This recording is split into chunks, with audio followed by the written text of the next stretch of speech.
Chapter 2731 to 2740। जानवर राजा ने कुछ देर सोचा, उसकी अभिव्यक्ति थोड़ी उलझी हुई थी, उसका चेहरा कई बार बदला और अंत में सिर हिलाया। हालांकि ताओवादी फल बहुत कीमती होते हैं, फिर भी लाखों वर्षों में हमेशा कुछ ही फल होते हैं। इन सभी वर्षों के बाद अभी भी कुछ खजाने हैं, लेकिन इसके बिना पशु पूर्वज का खून चला जाएगा। कोष्टक कोष्टक। हालांकि एक संदेश एक ताओवादी फल लाता है। ऐसा लगता है कि विशाल जानवर परिवार को बहुत नुकसान हुआ है, लेकिन समस्या ही ज्ञान और परोपकार की बात है। वे इसका आदान प्रदान करने को तैयार हैं, जिसका स्वाभाविक रूप से अपना कारण और मूल्य है। ठीक है, मैं इस समाचार के लिए एक ताओवादी फल का आदान प्रदान करूंगा। मैं अपने ताओवादी मित्रों को अब एक ताओवादी फल दे सकता हूं। जानवरों के राजा ने दांत चबाकर कहा। जब उसकी हथेली पलटी तो उसके हाथ पर मुट्ठी के आकार का एक फल दिखाई दिया। अतीत की अराजकता को देखते हुए यह ऐसा था जैसे एक ब्रह्मांड का जन्म हुआ हो, जैसे एक छोटा ब्रह्मांड आकार ले रहा हो और अनगिनत नियम आकार ले रहे हों। अनगिनत कानून एक जाल में गुथे हुए हैं और उसके चारों ओर उड़ते हैं। अतीत में यह बहुत उज्ज्वल और चकाचौंध था। अनगिनत आभा एक पल में समाहित हो गए और इस ताओ फल में उड़ गए। यह प्रसिद्ध ताओवादी फल है। यह अद्भुत है। ये जिवेन भी हैरान थी। वह शायद ही सोच सकता था कि यह एक फल की तरह नहीं, बल्कि ब्रह्मांड की तरह पैदा हो रहा है। ब्रह्मांड की शुरुआत में यह एक विशाल अंडा था। बाद में यह फट गया। आज के स्वर्ग के संसार को बनने में अनगिनत वर्ष लग गए। इस ताओवादी फल में ब्रह्मांड के जन्म का मौसम है। मैं इसकी कल्पना नहीं कर सकता। यह आश्चर्यजनक है। ये जिवेन ने आज जो कई दुर्लभ खजाने देखे हैं, उनके लिए यह निस्संदेह शीर्ष 3 या यहाँ तक पहले में रैंक करने के लिए पर्याप्त है।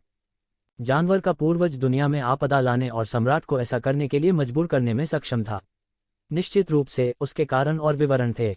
क्या यह फल वास्तव में एक ब्रह्मांड पैदा कर सकता है? ये जिवेन आश्चर्यचकित हुए बिना नहीं रह सकी और कहा, यदि ऐसा है तो क्या वह एक नए ब्रह्मांड का स्वामी नहीं बनना चाहेगी? ताओवादी दोस्त हंस रहे हैं। जानवर राजा कड़वाहट से मुस्कुराया और कहा, हालांकि ऐसी कई अफवाहें हैं कि इस फल से एक ब्रह्मांड पैदा हो सकता है, यह वास्तव में सिर्फ एक अफवाह है।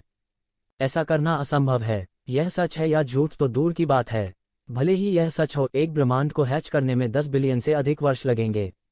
मुझे नहीं लगता कि किसी के पास उस समय तक प्रतीक्षा करने की क्षमता है। भले ही वह खिलता है और फल देता है और एक नया फल ताओ फूल लाता है, लेकिन ताओ फूल हजारों वर्षों से हमारे परिवार के हाथों में है और कोई नहीं है ब्रह्मांड में बदलने का संकेत।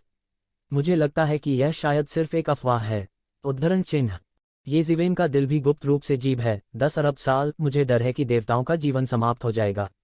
यह अफवाह रही है कि देवताओं का जीवन वास्तव में सीमित है, लेकिन जीवन के अंत तक कभी कोई नहीं आया। यदि 10 अरब वर्ष हैं, तो शायद यह वास्तव में जीवन के अंत तक आ गया है। शुरुआत में ये जिवेन के दिल में भी कुछ भावनाएं थीं। यदि वह ब्रह्मांड की खेती कर सकता है तो निस्संदेह यह एक बहुत ही आकर्षक चीज होगी। हालांकि अब वह शांत हो गए और मजाक किया। 10 अरब वर्षों में फूलगोभी ठंडी रही है।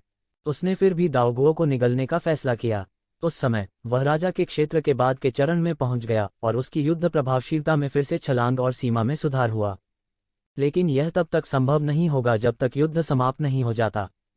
इस फल को प्राप्त करने के बाद जिवेन ने आखिरकार अपना मुंह खोला और पशु पूर्वजों के ब्रांड के ठिकाने को बताया। क्या ड्रैगन द्वीप में? जानवर राजा के चेहरे पर एक कड़वी मुस्कान दिखाई दी। कुछ जेडी में भी उनके पास इसे बाहर निकालने का एक तरीका होता है। जानवर परिवार का विवरण मजाक नहीं कर रहा है। हालांकि यह ड्रैगन द्वीप में है। विवरण के संदर्भ में ड्रैगन द्वीप उनके विशाल पशु परिवार से कहीं अधिक मजबूत है। यहां तक वे ड्रैगन द्वीप में गुस्ताखी करने की हिम्मत नहीं करते। हालांकि हम अब ड्रैगन द्वीप के ठिकाने को जानते हैं, मुझे डर है कि पशु पूर्वज के निशान को वापस पाना इतना आसान नहीं है। उस समय हम नहीं जानते कि सफल होने में कितना खर्च आएगा। हालांकि उन्होंने तुरंत इन विचारों को निष्कासित कर दिया। भले ही उसे बड़ी कीमत चुकानी पड़े, वह जानवर के पूर्वज के ब्रांड और खून को भी जोड़ देगा। यदि वह ऐसा कर सकता है तो उनके विशाल पशु परिवार की शक्ति में बहुत सुधार होगा। भले ही केवल एक व्यक्ति ने पशु के पूर्वज के रक्त को जगाया हो, यह कीमती होगा। कोष्टक कोष्टक। हालांकि ये जिवेन अब जानवर के पूर्वज के असली शरीर को धारण कर सकता है और उसके शरीर में अधिक शुद्ध रक्त है, वह एक टैरान है जिसे बदला नहीं जा सकता। भले ही उसके शरीर में खून अधिक हो, फिर भी वह एक टैरान है। वैसे भी इस बार ये दाओयू हमारे विशाल पशु परिवार के प्रति दयालु हैं। बहुत बहुत धन्यवाद। जानवर राजा ने फिर कहा। बीस्ट किंग, आपका स्वागत है। यह सिर्फ एक सौदा है। आपने पर्याप्त कीमत चुकाई है। अब आपको मुझ पर कोई एहसान नहीं है।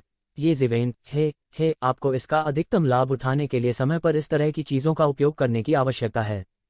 भविष्य में हम और अधिक संवाद कर सकते हैं। इस बार हम त्यानजू की फांसी में और अधिक सहयोग कर सकते हैं। जानवर राजा ने बदले में कहा।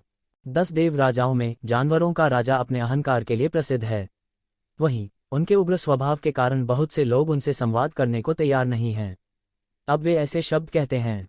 यह संभव है कि वह एक शिवेन को भी अपने दिल से पहचानता हो। ठीक है, यह सबसे अच्छा है। ये जिवेन ने मुस्कराते हुए कहा कि वह कई दोस्तों और कई सड़कों की सच्चाई को नहीं समझता है, लेकिन कुछ लोगों ने उसे यह रास्ता देने से इनकार कर दिया और उसे एक मृतंत के लिए मजबूर होना पड़ा। स्वाभाविक रूप से वह केवल एक ही तरीके से मार सकता था। वास्तव में इस समय पशु राजा भी थोड़ा स्तब्ध था। ये जिवेन को साथ निभाना उतना मुश्किल नहीं लग रहा था जितना कि अफवाह थी। अफवाहों के विभिन्न संस्करणों में जिवेन क्रोधी और हिंसक था। वह एक अत्यंत क्रोधी व्यक्ति भी था। उन्हें डर था कि अगर वे सहमत नहीं हुए तो वे युद्ध में विस्फोट कर देंगे। ये जिवेन के साथ झगड़ा करने के लिए कुछ भी नहीं था, लेकिन अगर पुरखों के जानवर के खून की वापसी की संभावना से इनकार किया जाता है तो यह उसका पाप है। सौभाग्य से ये जिवेन उम्मीद से बेहतर नजर आ रहे हैं। उस मामले में मैं जल्द ही रहूंगा। युद्ध आसन है और सैन्य मामले शामिल हैं। मैं वास्तव में अलग हूं और कौशल की कमी है। मैं पहले जाऊंगा और अगली बार फिर आऊंगा। जानवर राजा ने अपना हाथ बढ़ाया और कहा, जाने के लिए अच्छा है, कोई डिलीवरी नहीं। ये जिवेन ने अपना हाथ झुकाया और कहा। जानवर राजा ने कहा और उसकी आकृति शून्य में गायब हो गई थी। ये शिवेन ने ताव फल निकला और दृढ़ निश्चय के साथ उसे देखा। उसकी आंखें पहले ही मुक्ति की आंखों में बदल चुकी थीं। वह अनगिनत एवेन्यू कानूनों की अभिव्यक्ति देख सकता था और सभी नियम इतने स्पष्ट थे। यह आश्चर्यजनक है। वह इसे निगलने के प्रभाव की प्रतीक्षा कर रहा था। सेना निकलने वाली थी, लेकिन जल्द ही कुछ अज्ञात हुआ। एक पागल ताओवादी अचानक गठबंधन मुख्यालय में घुस गया और चिल्लाया, यह खत्म हो गया है, यह खत्म हो गया है, यह सब खत्म हो गया है। कई लोगों ने इस दृश्य को देखा, लेकिन जब चीजों ने अमरताम्र राजा को चौंका दिया तो उसने पागल ताओवादी को एक पे के साथ तोड़ दिया। लेकिन अब यह सिर्फ एक आध्यात्मिक शरीर था, न कि एक नोमेनन। इस घटना ने उस सेना पर एक छाया डाली जो कि बाहर निकलने वाली थी। कुछ प्राचीन वस्तुएं जो लंबे समय तक जीवित रहीं, ने इस पागल ताओवादी की पहचान को रोमांचित कर दिया। यह स्पष्ट रूप से एक पुराना ताओवादी था जो स्वर्ग के विरुद्ध दूसरे युद्ध में प्रकट हुआ था। वह बहुत शक्तिशाली था, लेकिन बाद में वह गायब हो गया। कोई उसे ढूंढ नहीं पाया। यहां तक उसकी रूढ़िवादिता भी गायब हो गई। अब अचानक उसकी आत्मा यहां है। जल्द ही इस मामले की पहचान की गई और जनता को परेशान किया गया। यह सभी जातीय समूहों की गठबंधन सेना के बीच त्यानजू का एक विस्तृत कार्य है। घबराने की जरूरत नहीं है। हालांकि लोगों को अभी भी कुछ संदेह था, उनके पास सेना के आसन प्रस्थान के बारे में अधिक सोचने का समय नहीं था। ब्रह्मांड में राक्षसों की सवारी करने वाले शक्तिशाली शूरवीरों की टीम शून्य को पार करती है और शक्तिशाली राक्षस दहाड़ते हैं और पहाड़ों और समुद्रों की तरह दूर तक सरपट दौड़ते हैं। उसी समय उनके ऊपर छोटे छोटे पहाड़ों जैसे रथ ब्रह्मांड में गड़गड़ाहट करते थे, भारी पहिए के निशान छोड़ते थे और लगातार शून्य को लुढ़काते थे। एक विशाल और अतुलनीय युद्ध किला, सितारों जितना विशाल, शून्य में लहराया और आगे की ओर टिमटिमाता रहा। युद्ध के राक्षसों को एक एक करके बुलाया गया। युद्ध की इच्छा के अनुसार पैदा हुआ यह भयानक जानवर प्राचीन काल और अजेय में सबसे मजबूत युद्ध मशीन है। काले शल्क ब्रह्मांड में अंधकार में प्रकाश फैलाते हैं और उनकी नीची आवाज गर्जना ब्रह्मांड के शून्य में फैल जाती है। उनकी सांस एक तारे को नष्ट कर सकती है। अधिक रोशनी दूरी में टिमटिमाती है। इन ज्योतियों को बलवान और अहंकारी विशेषज्ञों ने लपेटा था। उन्हें गैर विशेषज्ञ माना जाता था। हर एक अतुलनीय शक्तिशाली था। कम से कम वे भगवान के ऊपर विशेषज्ञ थे और तेजी से बड़ी सेना का पीछा किया। उसके बाद एक के बाद एक अनगिनत सैनिक एक जैसे कपड़े पहने और एक ही युद्ध करते हुए निकले। इस समय जाति की परवाह किए बिना सभी की एक पहचान है। एक धार की तरह देवता के स्तर पर दसियों हजार सैनिक हर सेकंड, अजेय, और यहां तक भगवान राजा भी सामान्य प्रवृत्ति को रोक नहीं सकते हैं। शून्य में एक नीली आकृति धीरे धीरे उभरी। यह ये जिवेन थी। इस समय उनकी 8वीं सेना गठबंधन मुख्यालय से बाहर निकल रही थी। यह एक ऐसा स्थान था जहां संपूर्ण गठबंधन सेना के कई शक्तिशाली दल और सभी जातीय समूहों के अभिजात वर्ग एकत्रित हुए थे। इस समय वे एक के बाद एक इकट्ठा हुए, दूर के संचरण सरणी पर पहुंचे और एक मजबूत दुश्मन का गला घोंटने के लिए इसे एक सांस में स्वर्गीय परिवार के छिपने के स्थान पर पहुंचा दिया। ये सिवेन ने हल्की सांस ली। युद्ध भयंकर होने के लिए अभिशप्त था। अंत में वह नहीं जानता था कि कितने लोग जीवित वापस आ सकते हैं। अगर वे होते भी तो वह यह कहने की हिम्मत नहीं करता था कि हर कोई जीवित रह सकता है और मृत्यु और चोट की दर और भी अधिक हो सकती है। कुछ देव राजाओं ने बंद होने के बहाने सभी जातीय समूहों की मित्र देशों की सेना के आह्वान को अस्वीकार कर दिया। हालांकि सम्राट चेंग के पास एक अच्छा मौका था, लेकिन उसका आनंद लेने के लिए उसके पास एक जीवन होना चाहिए। उसके चरणों में जादू भगवान अजगर एक अजगर की तरह हवा में उठा, तुरंत बड़ी सेना का पीछा किया और ब्रह्मांड के शून्य में गायब हो गया। उसके चारों ओर अनगिनत शक्तिशाली लोग उस धार की तरह हैं जो सभी शक्तिशाली शत्रुओं को कुचल डालेगी। R1152 अनंत अंधकार और शून्यता में अनगिनत सरणियां लगातार झिलमिलाती हैं। हर झिलमिलाहट अनगिनत आकृतियां उनसे प्रकट होती हैं और फिर व्यवस्थित रूप से भाग जाती हैं। दूर बहुत बड़ी दुनिया है। शून्य में यह चमकदार रोशनी का उत्सर्जन करता है। दूर से यह एक विशाल ग्रह प्रतीत होता है जो प्रकाश बैंड के एक चक्र से घिरा हुआ है। लेकिन इस समय लड़ाई पहले से ही जारी थी। जब तू जीवेन पहुंचे तो वह इसे एक नज़र में देख सकते थे। दूरी में भयानक युद्ध हर जगह छिड़ रहे थे और हर जगह भगवान स्तर की लड़ाई देखी जा सकती थी। हालांकि दोनों पक्षों की बड़ी ताकतें अभी तक नहीं आई हैं, इसलिए आधिकारिक तौर पर लड़ाई शुरू नहीं हुई है, लेकिन इस दुनिया में मूल रूप से तियानजू परिधि की रक्षा करने वाली सेना के साथ लड़ती रही है। अतीत में तियानजू ने कई ब्रेकआउट का आयोजन किया था और घेरे से बाहर निकलना चाहता था, लेकिन यह सफल नहीं हुआ। सभी जातीय समूहों की मित्र सेनाएं पहली लड़ाई को समाप्त करना चाहती हैं, लेकिन तियानजू पक्ष सभी जातीय समूहों की मित्र सेनाओं के साथ बहुत जल्दी नहीं लड़ना चाहता। सड़क के खिलाफ जाने के बाद उन्हें सम्राट के दुनिया में लौटने का इंतजार करना पड़ता है। 8वीं वाहिनी लगातार संचरण सरणी से संचार कर रही है, साथ ही वह लगातार पूरी टीम और पूरी सेना को युद्ध के लिए तैयार कर रहा है। स्वाभाविक रूप से कोई न कोई चीजों के ऊपर और नीचे के लिए जिम्मेदार होता है। ये जीवेन सिर्फ एक आध्यात्मिक ध्वज है और उसे विशिष्ट चीजों में हस्तक्षेप करने की आवश्यकता नहीं है। ये जीवेन को इसमें कोई दिलचस्पी नहीं है। सभी जातीय समूहों की सेनाओं को आने में कुछ समय लगेगा। इसके अलावा इसे कब करना है यह त्यान जातीय समूह की सेना पर निर्भर करता है। पढ़ना छोटा यह कहना कि 3W इब्डू कब आना है और पहली लड़ाई खत्म करना सभी का लक्ष्य है। छोटे मार्शल भाई, ये क्या आप भाई वेई के साथ अंदर का रास्ता तलाशने में रुचि रखते हैं? ये जीवेन अभी आई थी। अभी कुछ समय पहले अग्नि का देवता बैठ गया था और उसके आदमी वहां पहुंच गए। एल्डर मार्शल भाई, क्या आप सीधे अंदर जाना चाहते हैं? ये जीवेन ने पूछा। हाँ, छोटा मार्शल भाई पास छोड़ने के ठीक बाद आया था। मुझे लगता है कि हमारे पास जानने का समय नहीं है। इस बार हमने यहाँ तियानजू के लोगों को रोक दिया। वास्तव में यह एक प्राचीन युद्ध क्षेत्र और स्वर्ग के खिलाफ दूसरे युद्ध का युद्ध क्षेत्र था। चोटी के युद्ध के बाद तियानजू के लोग अपने पूर्ववर्तियों की कुछ विरासत खोजने के लिए यहाँ आए। लौ के भगवान ने कहा, लेकिन बहुत से लोगों को उम्मीद नहीं थी कि सम्राट का विद्रोह यहाँ छिप जाएगा, क्योंकि यह भी बहुत खतरनाक है। जो लोग यहाँ सम्राट के स्तर से गिर गए हैं वे बहुत गुस्से में हैं। उनके पास कुछ भयानक होने की संभावना है। शिकायतें, वे वास्तव में ऐसा करने की हिम्मत करते हैं। यह ऐसी जगह है। ये जीवेन दंग रह गई। कोई आश्चर्य नहीं कि वह कानून को दूर से भटकते हुए महसूस कर सकता था। मैंने सोचा कि क्या चल रहा था, लेकिन यह ऐसा निकला। चूंकि तियानजू के वे लोग अभी तक नहीं आए हैं, तो हमारे लिए यह ठीक है कि हम जाकर पहले देख लें। अगर हम भाग्यशाली हैं और सम्राट के खलनायक से मिलते हैं, तो हम इसे सुलझा लेंगे और भविष्य की परेशानी को मिटा देंगे। ये जीवेन ने अपनी आंखें सिकोड़ लीं और कहा, ठीक है। हाँ, वास्तव में चिंता करने वाली एकमात्र बात यह है कि स्वर्गीय परिवार के लोग हम पर घात लगा सकते हैं। अग्नि के देवता ने कहा। हा, उन्हें आने दो और उन सबको एक साथ मार दो। ये जीवेन खिलखिलाकर हंस पड़ी। मुझे ऐसा नहीं लगता। अग्नि के देवता स्तब्ध रह गए और फूट फूट कर मुस्कुराए। यह उसके लिए भी था। यह यहाँ बहुत खतरनाक हो सकता है, लेकिन अगर ये जीवेन उसके साथ जाते हैं तो खतरा बहुत कम हो जाएगा। खतरे का स्कोर इस बात पर भी निर्भर करता है कि किसकी तुलना की जा रही है। ये शिवेन के दिल में भी कुछ बेचैनी थी।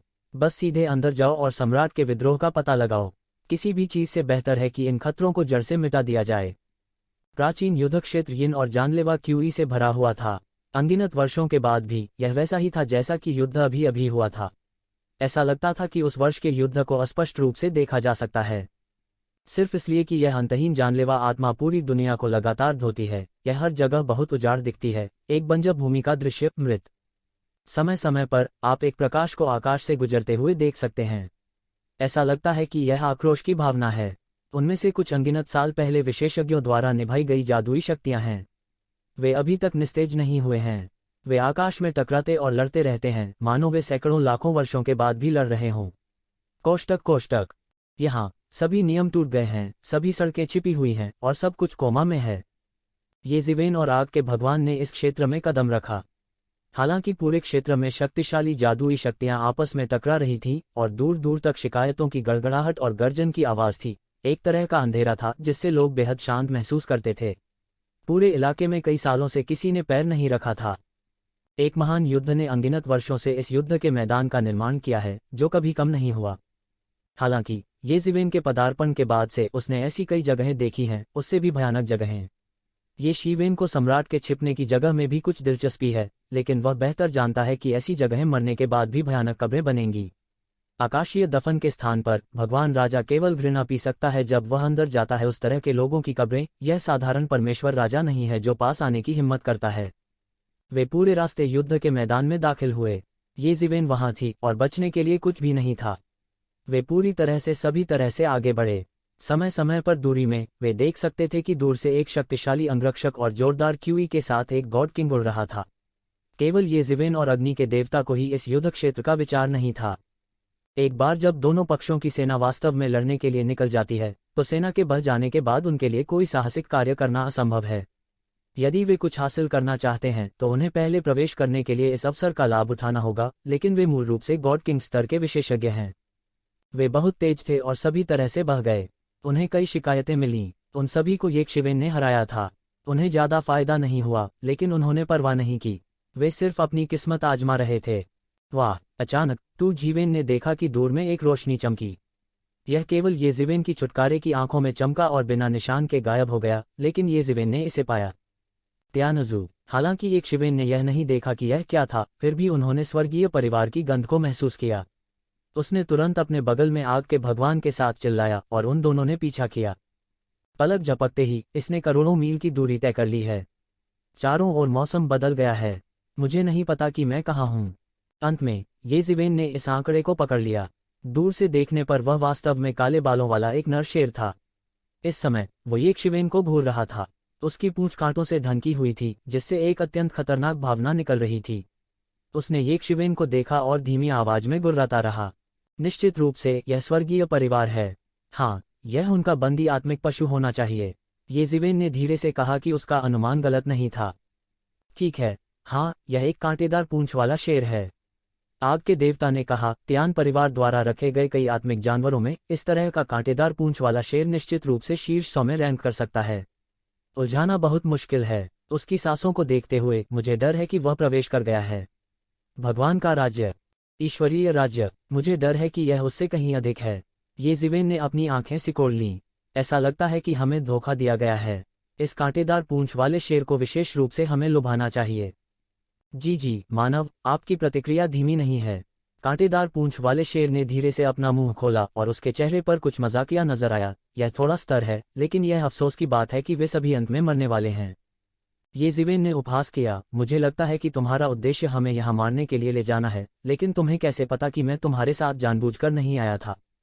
कांटेदार पूंछ वाला शेर दंग रह गया। मुझे उम्मीद नहीं थी कि येज़िवेन इस समय इस तरह के शब्द कहेगी। यह हास्यास्पद है। मुझे नहीं पता कि मैं कब मर जाऊंगी। स्मार्ट होना बेकार है। जब मैं तुम सबको निगल जाऊंगी तो मैं तुम्हारी आत्मा को पकड़ लूंगी और देखूंगी कि क्या होता है।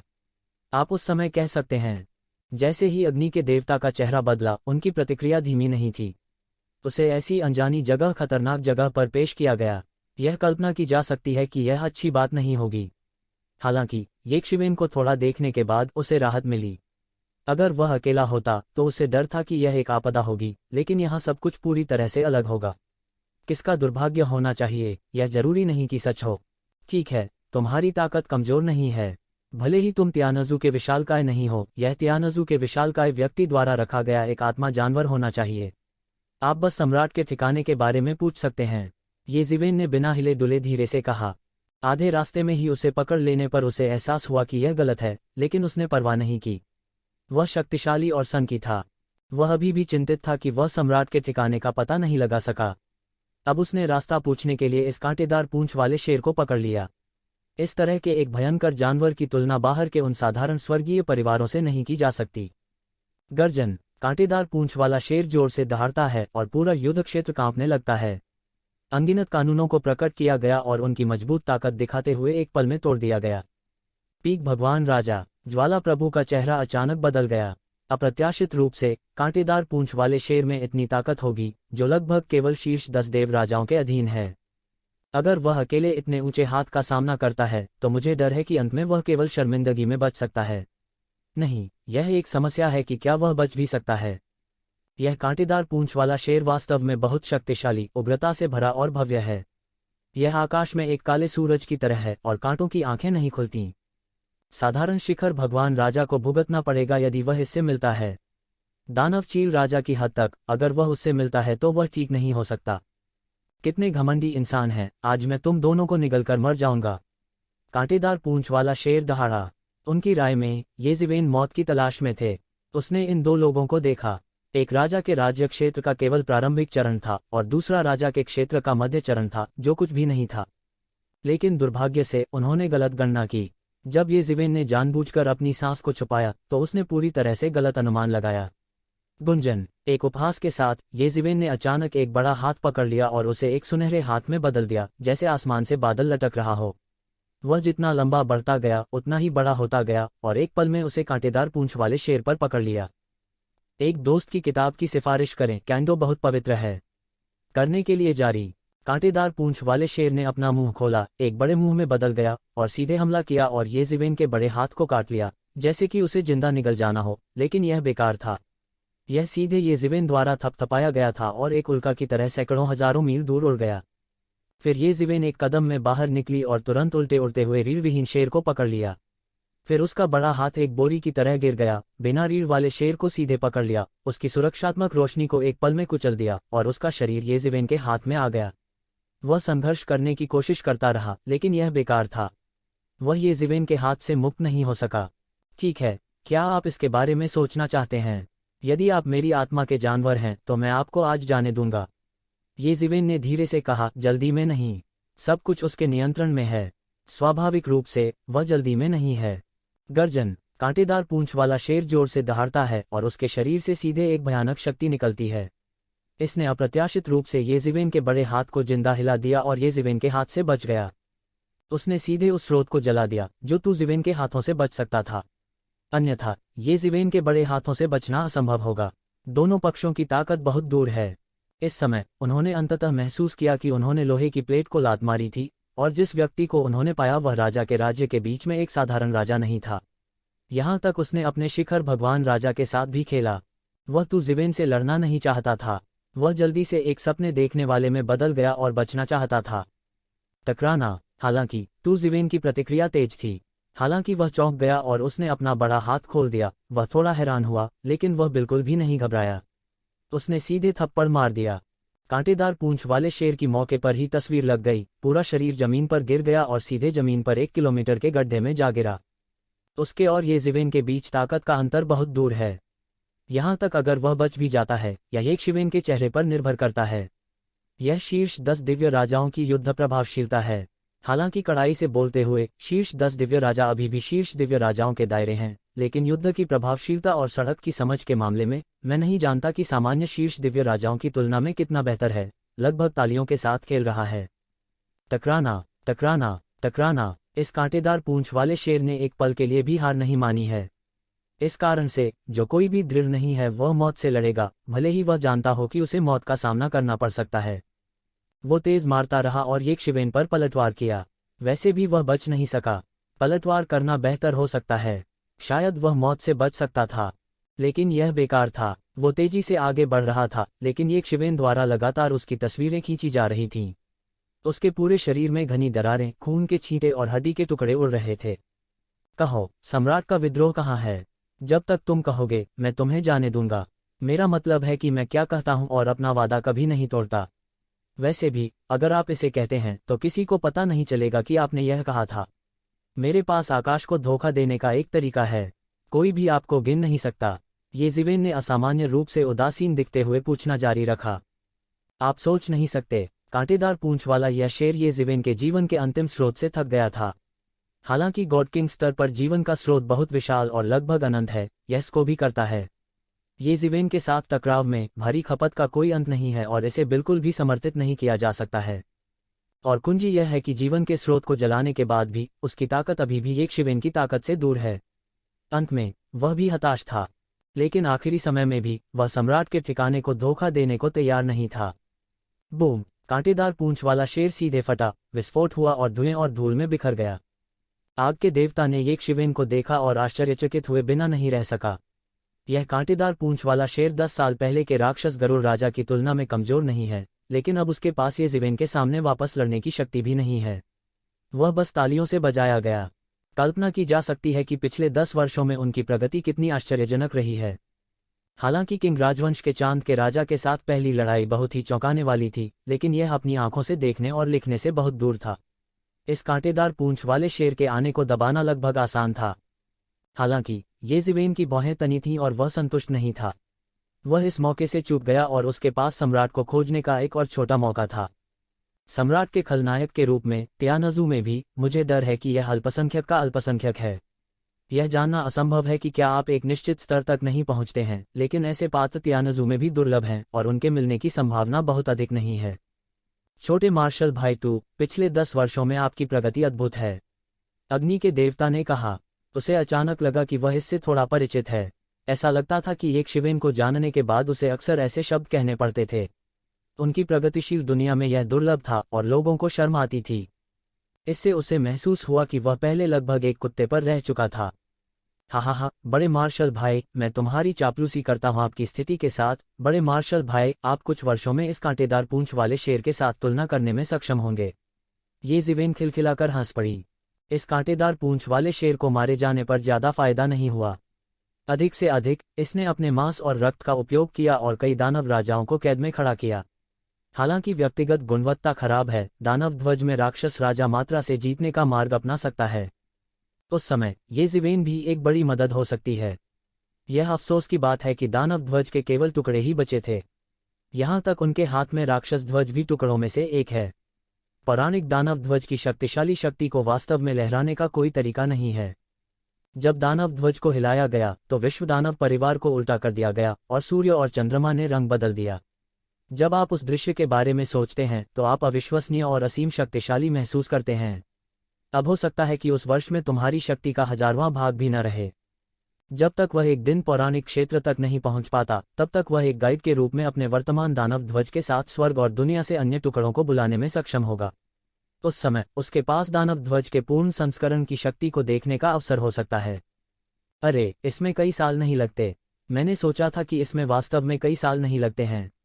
हालांकि आपकी प्रगति की तुलना में छोटे मार्शल भाई कोई तुलना नहीं है। अगर मैं सच में वहां पहुंच गया, छोटे योद्धा भाई, तुम सम्राट नहीं बनोगे। आग के देवता ने यज़िवेन को संदेह से देखा। शायद यह वास्तव में संभव है और जरूरी नहीं। यज़िवेन को समझ नहीं आ रहा था कि क्या कहे। उनके लगभग सभी कारनामों को उनके जीवन से खरीदा गया था। मैं नहीं जानता कि सामान्य साधना के इस चरण तक पहुंचने में कितने वर्ष लगेंगे। चलो देखते रहते हैं। यह अफसोस की बात है कि हम सीधे सम्राट से नहीं मिले। यज़िवेन ने हल्की सांस ली। सौभाग्य से शुरुआत में उन्हें ज्यादा उम्मीद नहीं थी, लेकिन उन्हें यह महसूस नहीं हुआ कि वे कितने निराश थे। वे 3 दिन और 3 रात तक अंदर ही अंदर टहलते रहे। अपने पैरों से, भले ही उन्होंने जानबूझकर जल्दबाजी न की हो, वे खतरनाक जगह की गहराई तक जा सकते थे। सभी प्रकार की शिकायतों और खतरनाक स्थानों के अलावा त्यान परिवार के विशेषज्ञ हैं जो किसी भी समय घात लगाकर हमला कर सकते हैं। क्योंकि अधिक से अधिक लोग प्रवेश करते हैं, ऐसा लगता है कि त्यान परिवार के लोगों को भी खबर मिलती है और वे सभी जातियों के इन भगवान राजाओं पर घात लगाते हैं। यज़िवेन अकेले कई समूहों से मिले, लेकिन वे यज़िवेन के विरोधी नहीं थे। वे सब मारे गए और खबर तक नहीं निकली। हालांकि फिर भी मुझे डर है कि कुछ त्यानज़ू विशेषज्ञ अंदर से कुछ स्थितियों का न्याय कर सकते हैं। उनमें से कोई भी इस दिशा में वापस नहीं आया। मुझे डर है कि वे एक बड़े विशेषज्ञ से मिले, इसलिए धीरे धीरे यज़िवेन अधिक से अधिक शक्तिशाली विशेषज्ञों से मिले। तीसरे दिन वह शीर्ष 10 दिव्य राजाओं की एक शक्तिशाली उपस्थिति से भी मिला, जो त्यानज़ू की एक अत्यंत प्राचीन वस्तु थी। ऐसा लगता है कि उन्हें यज़िवेन को मारने के लिए आमंत्रित किया गया है। जितना अधिक वे अंदर जाते हैं, सम्राट के विद्रोह का सामना करने की संभावना उतनी ही अधिक होती है। उन्हें सभी संभावनाओं को खत्म करना होगा। अगर कोई और बदल गया होता तो मुझे डर है कि इसे यहाँ लगाया गया होगा। ऐसा हुआ कि यह व्यक्ति यज़िवेन था। उसके ऊपर आते ही दोनों पक्षों में अद्भुत युद्ध होने लगा।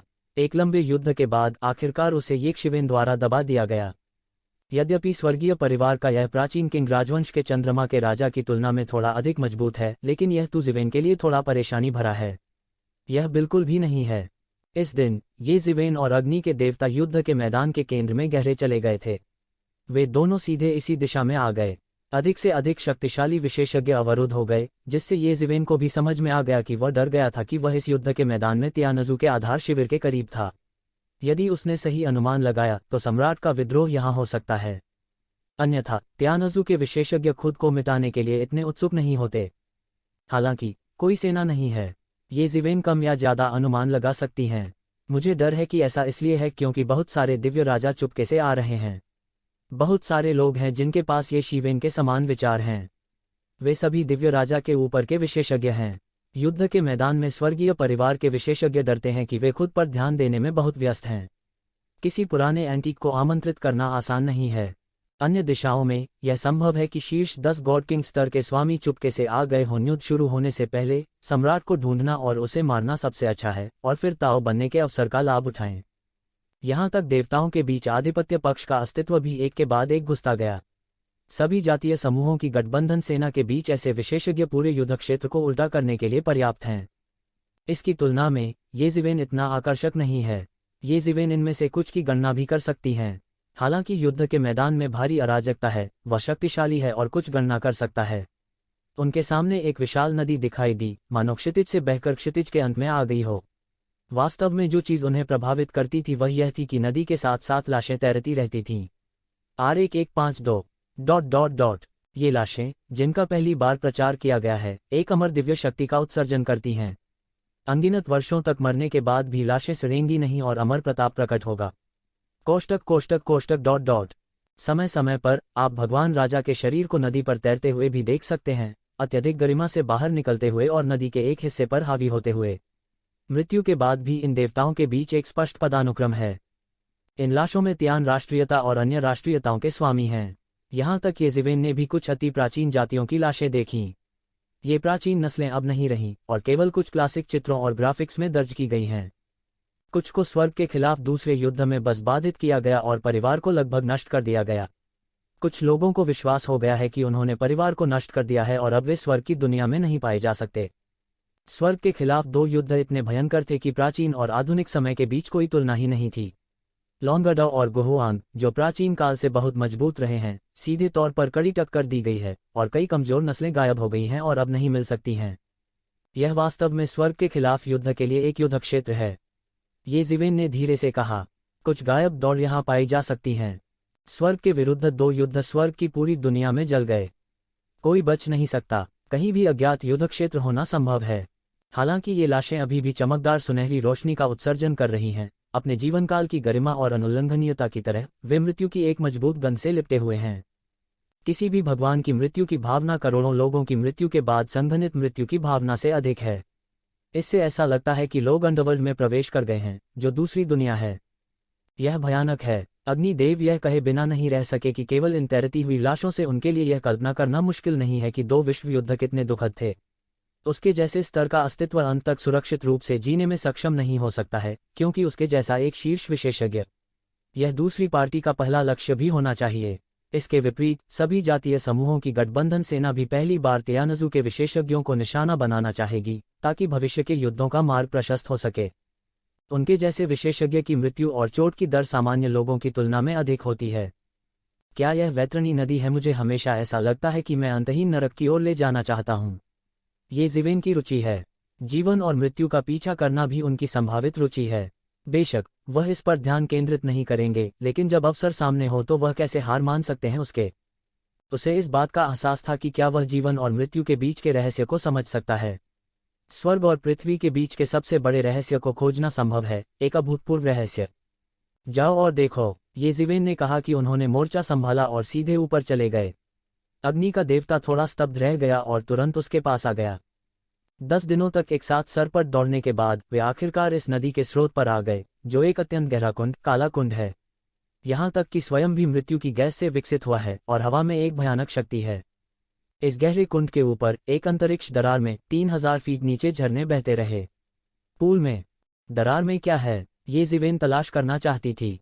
उसने बस अंतरिक्ष की दरार को फाड़ दिया और उसमें से गुजरना चाहता था, लेकिन एक सर्वोच्च महिमा एक पल में लुढ़क गई और उसने येज़िवेन को बिल्कुल भी पास नहीं आने दिया। येज़िवेन इसे सीधे फाड़ने में असमर्थ है। हालांकि मुझे लगता है कि कुछ अप्रत्याशित होगा और अज्ञात शक्तियां प्रकट हो सकती हैं। हालांकि येज़िवेन बोल्ड हैं।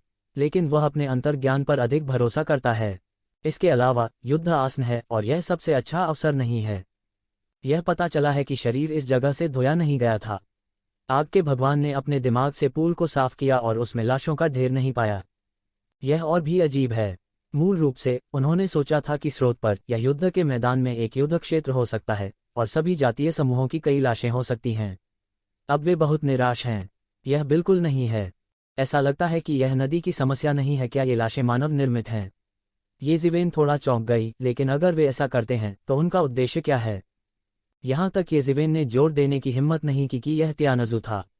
इस युद्ध के मैदान में बहुत सी रहस्यमयी चीज़ें हैं। इन दिनों येज़िवेन ने कुछ बेहद भयानक अस्तित्व का सामना किया है, बेवजह हमला किया है, यानी उनकी ताकत काफ़ी मजबूत है।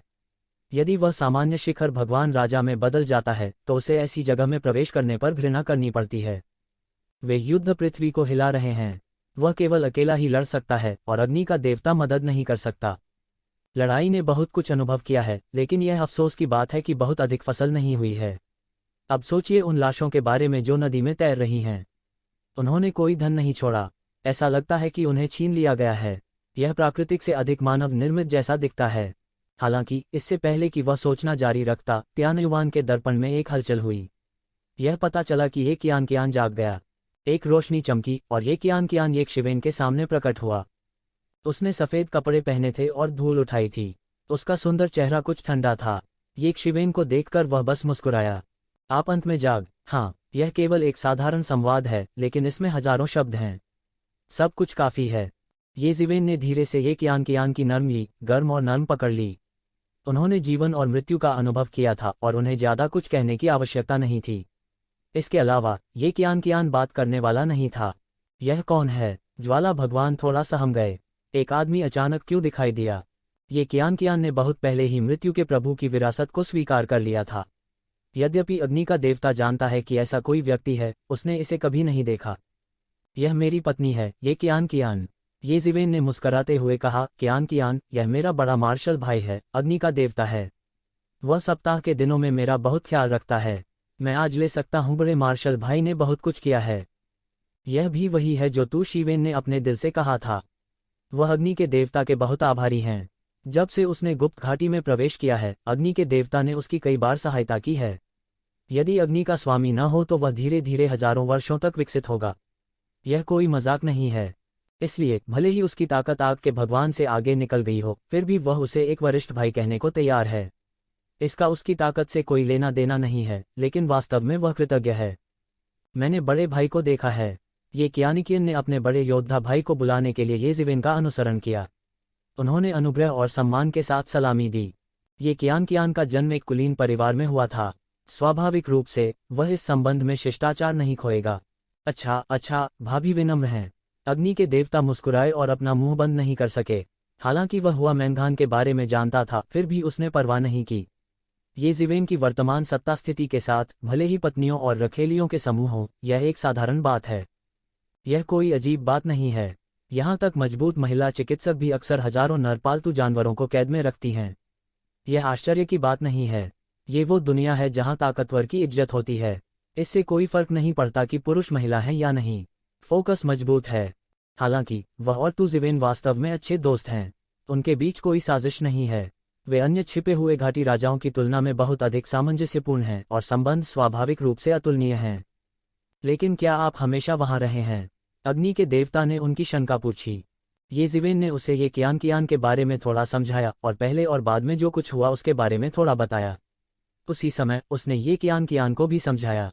वह इन अधिकांश वर्षों से सो रही है और पता नहीं बाद में क्या हुआ। यह सुनने के बाद कि येज़िवेन उसके लिए कठिनाइयों और खतरों से गुजरी है और यहाँ तक सम्राट के चुनाव की राह में प्रवेश किया है, ये कियान की आंखें अधिक से अधिक कोमल हैं। ऐसे खुशमिजाज पति से कौन शादी नहीं करना चाहती? आपने इन सभी वर्षों में कड़ी मेहनत की है, ये कियान ने कहा। यह कुछ भी नहीं है, तुम ठीक हो जाओगे, येज़िवेन ने कहा। भले ही यह 9वां स्वर्ग और 9वां शांत हो, क्या बात है? ये कियान ने ज्यादा कुछ नहीं कहा, बस येज़िवेन की हथेली को भींचा, जो मन की शांति का प्रतिनिधित्व करती थी। मूल रूप से यहाँ बहुत सारे मोड़ हैं, लेकिन मेरे छोटे भाइयों और बहनों को मृत्यु के देवता की विरासत में मिली है और उनका भविष्य असीमित है। मृत्यु का देवता उस समय भयंकर और शक्तिशाली था। शक्ति के मामले में यह अतुलनीय है। यहाँ तक कि उस समय के शीर्ष 10 दिव्य राजा भी विरोधी नहीं थे। अग्नि के देवता ने बधाई दी। जहाँ तक वह जानता है, येज़िवेन की 2 पत्नियां बहुत मानवीय नहीं हैं। तो कियान को मृत्यु के प्रभु की रूढ़िवादिता विरासत में मिली है और हुआ मेघान के पास त्यानहुआन की विरासत है। उनकी भविष्य की उपलब्धियां भी असाधारण हैं। ये क्षिवेन की बराबरी करने के लिए काफी है। हालांकि वह ली चेंसी के अस्तित्व को नहीं जानता था। तो ज़िवेन के लिए ली चेंसी एक और आश्वस्त करने वाली शुद्ध भूमि है। ये ज़िवेन ने देखा कि ये कियान अभी जागा था और वह पहले से ही परमेश्वर का शिखर था। वह राजा बनने से महज आधा कदम दूर थे। ऐसा लगता है कि उसे मृत्यु के स्वामी की विरासत और शेष कौशल को अवशोषित करना चाहिए था। पूछा तो सच था। यद्यपि मैंने मृत्यु के देवता की विरासत और कौशल को आत्मसात कर लिया है, आखिरकार वह एक लंबे समय के लिए गिर गई है। यहाँ तक अगर स्वर्ग की दुनिया में अभी भी उसके कौशल शेष हैं, तो यह मेरे लिए उसके चरम पर पहुंचने के लिए पर्याप्त नहीं है। ये कियान ने अपना सिर हिलाया और कहा, फिर भी एक ही पीढ़ी में तू कियान की गति बहुत तेज है, दूसरों से बहुत पीछे है। मैं थोड़ी देर के लिए सोने जा रहा था, लेकिन मुझे यहाँ मृत्यु की प्रबल शक्ति महसूस हुई। दूसरों के लिए यह जेडी से अलग नहीं है। मेरे लिए यह वास्तव में खेती के लिए एक पवित्र भूमि है। मैं मृत्यु की शक्ति को अवशोषित करने के लिए यहाँ रहना चाहता हूँ। ये कियान ने कहा और ये ज़िवेन की ओर देखा। उसकी आंखों में कुछ याचना थी। अब वह पहले की तुलना में ये शीवेन की राय पर अधिक विचार करेगी। ये ज़िवेन के सिर में दर्द हो रहा था। यदि यह सामान्य होता तो वह स्वाभाविक रूप से सहमत होता, लेकिन वह फिर भी यहाँ रहता और तू कियान के लिए धर्म की रक्षा करता। उसके लिए निश्चिंत होना बहुत खतरनाक था। करने के लिए जारी उनके साथ यहाँ धर्म की रक्षा के लिए, यह कहना आसान है। यह कोई बड़ी बात नहीं है। हालांकि अब युद्ध आ रहा है और सेना इस युद्ध के मैदान को पार करने वाली है। मुझे डर है कि यह 3 फीट खोदेगा और सम्राट को खोज लेगा। इस बात का उल्लेख नहीं है कि सभी जातीय समूहों की मित्र सेनाएं भी त्यानजू की मित्र सेना के साथ एक निर्णायक लड़ाई लड़ेंगी। ऐसे में यहाँ रहना भी खतरनाक है। कियान, अब युद्ध आसन है। यदि आप यहाँ रहते हैं तो अप्रत्याशित खतरा होगा। मुझे आप पर भरोसा नहीं है। ये ज़िवेन कहने से नहीं रोक सकी। हाँ भाभी, यह यहाँ बहुत खतरनाक है। यदि यह वास्तव में यहाँ महत्वपूर्ण है तो आप लड़ाई के बाद भी अभ्यास पर लौट सकते हैं। अग्निदेव ने भी अपना मुंह खोला और कहा, मुझे पता है कि तुम मेरे लिए अच्छे हो, लेकिन चिंता मत करो, वह स्थान जहाँ मैं वास्तव में अभ्यास करता हूँ वह यहाँ नहीं है। ये कियान ने कहा, मृत्यु के देवता का एक रहस्य यहाँ शामिल है, लेकिन यहाँ कोई भी व्यक्ति बाहरी नहीं है, इसलिए मैं इसे नहीं छिपाऊंगा। वास्तव में मृत्यु के देवता को एक बार एक रहस्यमयी विरासत मिली, मृत्युलोक नामक स्थान में प्रवेश किया और सर्वोच्च विरासत प्राप्त की। बाद में उन्होंने अपनी खेती में तेजी से प्रगति की। हालांकि मौत की दुनिया का प्रवेश पूरी दुनिया में मिलना मुश्किल है। मुझे जो मिला उसके अनुसार मृत्यु के देवता की विरासत के दृष्टिकोण से मृत्यु के देवता ने अनुमान लगाया कि मृत्युलोक एक अत्यंत गुप्त आयाम में स्थित हो सकता है, जिस तक साधारण साधनों से नहीं पहुंचा जा सकता। मुझे बहुत उम्मीद नहीं थी, क्योंकि जब मृत्यु के देवता ने उस समय भी मेरे शरीर को नियंत्रित किया तो मैं वापस चला गया। एक पुस्तक उपन्यास पढ़ें। हालांकि मृत दुनिया का प्रवेश द्वार ध्वस्त हो गया है। मेरी अटकल के अनुसार मृत दुनिया का प्रवेश निश्चित नहीं हो सकता है, लेकिन स्वर्ग की दुनिया में बेतरतीब ढंग से प्रकट हो सकता है। यह अवसर वास्तव में दुर्लभ है। जब मौत की बादशाही भारी थी तो मुझे दूसरा नहीं मिला, इसलिए यह प्रवेश द्वार मेरे लिए है। यह एक दुर्लभ अवसर है जो मेरे महान भाग्य से संबंधित हो सकता है और मैं इसे छोड़ना नहीं चाहता। ये ज़िवेन ने ये कियान को देखा और पूछा, क्या आपका मतलब है कि आप इस मृत दुनिया के प्रवेश द्वार से मृत दुनिया में प्रवेश कर सकते हैं? मैंने अभी कोशिश की और बस करीब आ गया, मुझे बाहर कर दिया गया। ये ज़िवेन उस स्थान पर उनके प्रति भारी अस्वीकृति को महसूस कर सकते थे। अगर वह जबरदस्ती घुसना चाहता था तो उसे डर था कि कुछ हो जाएगा, और मुख्य बात यह थी, वह नहीं जानता था कि दरार के पीछे क्या है और वह जोखिम उठाने को तैयार नहीं था। ऐसा इसलिए है क्योंकि मौत की दुनिया बाहरी दुनिया से सब कुछ पीछे हटती है। इसमें केवल मौत की शक्ति है। आप इस सड़क का निर्माण नहीं करते, स्वाभाविक रूप से आप मौत की दुनिया से बाहर हो जाएंगे। लेकिन मेरे लिए यह एक पवित्र भूमि है खेती के लिए। यह सिर्फ एक प्रवेश द्वार है, बाहर गिरने का मुझ पर बहुत कम प्रभाव पड़ता है। ये कियान ने कहा, मैं अब यहाँ हूँ, लेकिन मैं यहाँ केवल मृत्यु की प्रबल शक्ति को अवशोषित करना चाहता हूँ। जाहिर है यह काफी समय हो गया है। यदि यहाँ युद्ध फैला तो मैं सीधे मृत्युलोक में प्रवेश करूंगा। आपको चिंता करने की जरूरत नहीं है। मृत दुनिया कहाँ है? मैंने इसके बारे में कभी क्यों नहीं सुना? ये क्षिवेन ने पूछा। वास्तव में मुझे नहीं पता कि यह कहाँ है। ये कियान ने अपना सिर हिलाया। यह शुरुआत में मृत्यु के भगवान द्वारा खोजा गया था, इसलिए इसे मृत दुनिया का नाम दिया गया है। यह मृत्यु की शक्ति से भरा है। मृत्यु का स्वामी उस वर्ष बहुत गहराई में नहीं गया था, इसलिए उनमें से कई स्पष्ट नहीं है। मौत का भगवान गहरा नहीं गया है, कहने का मतलब यह है कि मृत दुनिया में न केवल मौत की शक्ति है। यह बहुत खतरनाक होना चाहिए, यक्षिवेन ने जल्दी से पूछा, और उसका दिल और भी बेचैन हो गया। वास्तव में इसमें कई मरे हुए जीव रहते हैं। वे मृत्यु की शक्ति से पैदा हुए थे। अत्यंत भयानक अस्तित्व हो सकता है। ये कियान ने नहीं छुपाया, मृत दुनिया कभी प्रकट नहीं हुई है, इसलिए बाहरी दुनिया उसे बहुत अच्छी तरह से नहीं जानती है। येजिवेन ने सिरदर्द के साथ अपने बाल नोच लिए। उनके पास शायद ही कभी ऐसा समय था। वह तो कियान के बारे में चिंतित था, लेकिन वह नहीं जा सका। ठीक वैसे ही जैसे वह पहले हुआ मैंगान के बारे में चिंतित था, लेकिन हुआ मैंगान और ये कियान ली चेंसी से अलग हैं। ली चेंसी केवल खुद पर निर्भर हैं। वह अपने जीवन में सब कुछ है और उसके लिए बाकी सब कुछ महत्वपूर्ण नहीं है। लेकिन ये कियान और हुआ मैंगान दोनों का एक स्वतंत्र पक्ष है। यक्षिवेन उनसे प्यार करती है, लेकिन इस समय उसे इसकी चिंता करनी होगी। वह ये कियान के साथ मृत दुनिया में जाना चाहता था, क्योंकि बहुत सारे अज्ञात और दुर्घटनाएं थीं। वह निश्चिंत कैसे हो सकता है? चिंता मत करो, मेरे पास मृत्यु के भगवान की स्मृति का एक हिस्सा है, इसलिए हालांकि मौत की दुनिया खतरनाक है, यह मेरे लिए निकट मृत्यु नहीं है। यह बहुत संभावना है कि इसमें कुछ ऐसा है जो विरासत में नहीं मिल सकता है। मैं हार नहीं मानना। ये कियान ने येजिवेन की ओर देखा और कहा, मैंने कभी भी अपना दिल ताऊ के सामने नहीं रखा। इससे भी महत्वपूर्ण बात यह है कि मैं तुम्हारे पीछे नहीं पड़ना चाहता। येजिवेन की तीव्र प्रगति भी ये कियान के लिए एक बड़ा दबाव है। हालांकि वह सो रही है, वह मृत्यु के देवता की विरासत को अवशोषित करना जारी रखती है। उसकी प्रगति धीमी नहीं है, लेकिन वह नहीं चाहती। यक्षिवेन की प्रगति उससे कहीं तेज है। अगर वह पकड़ में नहीं आती है, तो शायद वह केवल यक्षिवेन के पंखों के नीचे छिपी एक छोटी महिला बन सकती है। वह यही नहीं चाहती है। हालांकि वह महिला सम्राट की राह हासिल करने के लिए उतनी महत्वाकांक्षी नहीं है, लेकिन उसका चरित्र भी बहुत मजबूत है। मैं तुम्हारे पंखों के नीचे एक छोटी औरत नहीं बनना चाहती। ये कियान ने येजिवेन को देखा और बहुत गंभीर दिखी। यक्षिवेन उसकी गंभीरता को महसूस कर सकती थी। अंत में, भले ही वह असंतुष्ट थी, वह केवल सिर हिला सकती थी और कह सकती थी, लेकिन क्या युद्ध समाप्त होने के बाद हम प्रवेश नहीं कर सकते? मुझे डर नहीं है। मौत की दुनिया का प्रवेश द्वार इतना स्थिर नहीं है। जब युद्ध शुरू होता है तो यह नष्ट हो सकता है। अगर उस समय मौत की दुनिया का प्रवेश द्वार टूट जाता है, तो मुझे डर है कि इसे ढूंढना इतना आसान नहीं है। ये कियान ने अपना सिर हिलाया। ठीक है, येजिवेन ने हाथ मिलाने में रुई को हिलाया। हालांकि वह अभी अभी फिर से मिला था और उसे अलग होना पड़ा था, लेकिन वह लंबे समय तक एक बालिका नहीं थी। इसके अलावा उसने पहले ही प्रचार कर दिया था कि भविष्य में दिन बहुत लंबे होंगे। वह केवल उस वाक्य का प्रयोग कर सकता है।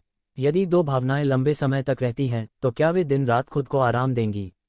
हालांकि ये कियान ने जल्दबाजी नहीं की। 10 दिन बाद वह मृत्युलोक के द्वार से गुजरा और मृत्युलोक में प्रवेश किया।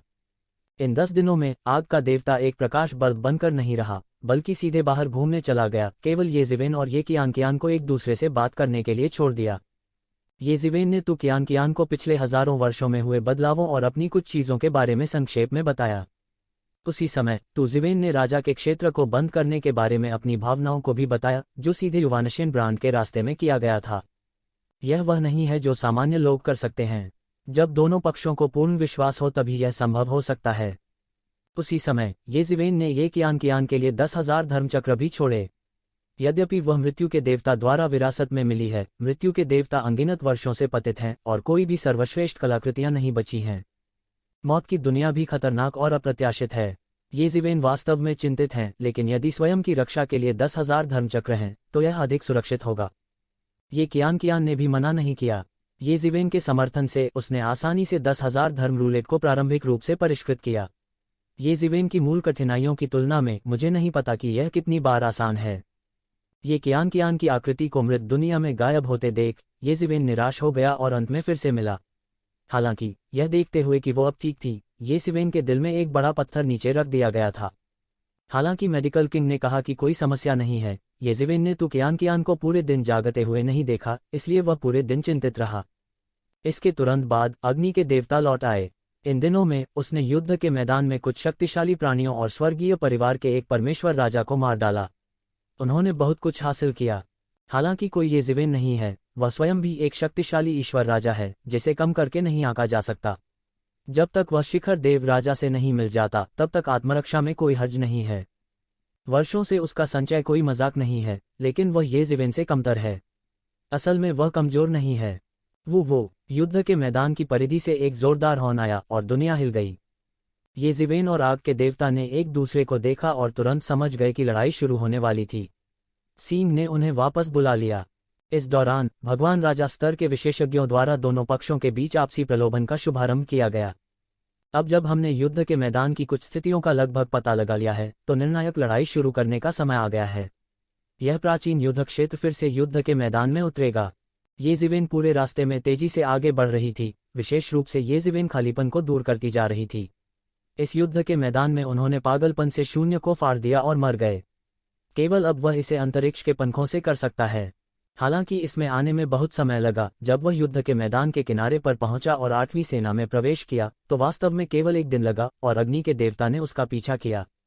और 3 दिनों के बाद कई दिव्य राजा जो युद्ध के मैदान में गहरे गए थे, वे भी एक के बाद एक लौट आए और बाहर तैनात सभी सेनाओं ने कार्रवाई करना शुरू कर दिया। इस दौरान येज़िवेन ने निम्नलिखित रिपोर्ट भी सुनी। यह पता चला कि उच्च स्तर को लगा कि चून की स्वर्गीय परिवार की सेना ने अभी भी प्रकट होने से इनकार कर दिया है। वे युद्ध के मैदान में जाएंगे और उन्हें स्वर्ग की दुनिया में सुपरट्यूमा को मिटाने के लिए सम्राट के विद्रोह से बाहर कर देंगे। यह घेराव और समर्थन की एक स्पष्ट रणनीति है, लेकिन यह एक ऐसी रणनीति भी है जिसे त्यानजू मना नहीं कर सकता, क्योंकि वे सम्राट को सभी जातीय समूहों की गठबंधन सेना के हाथों मरने नहीं दे सकते।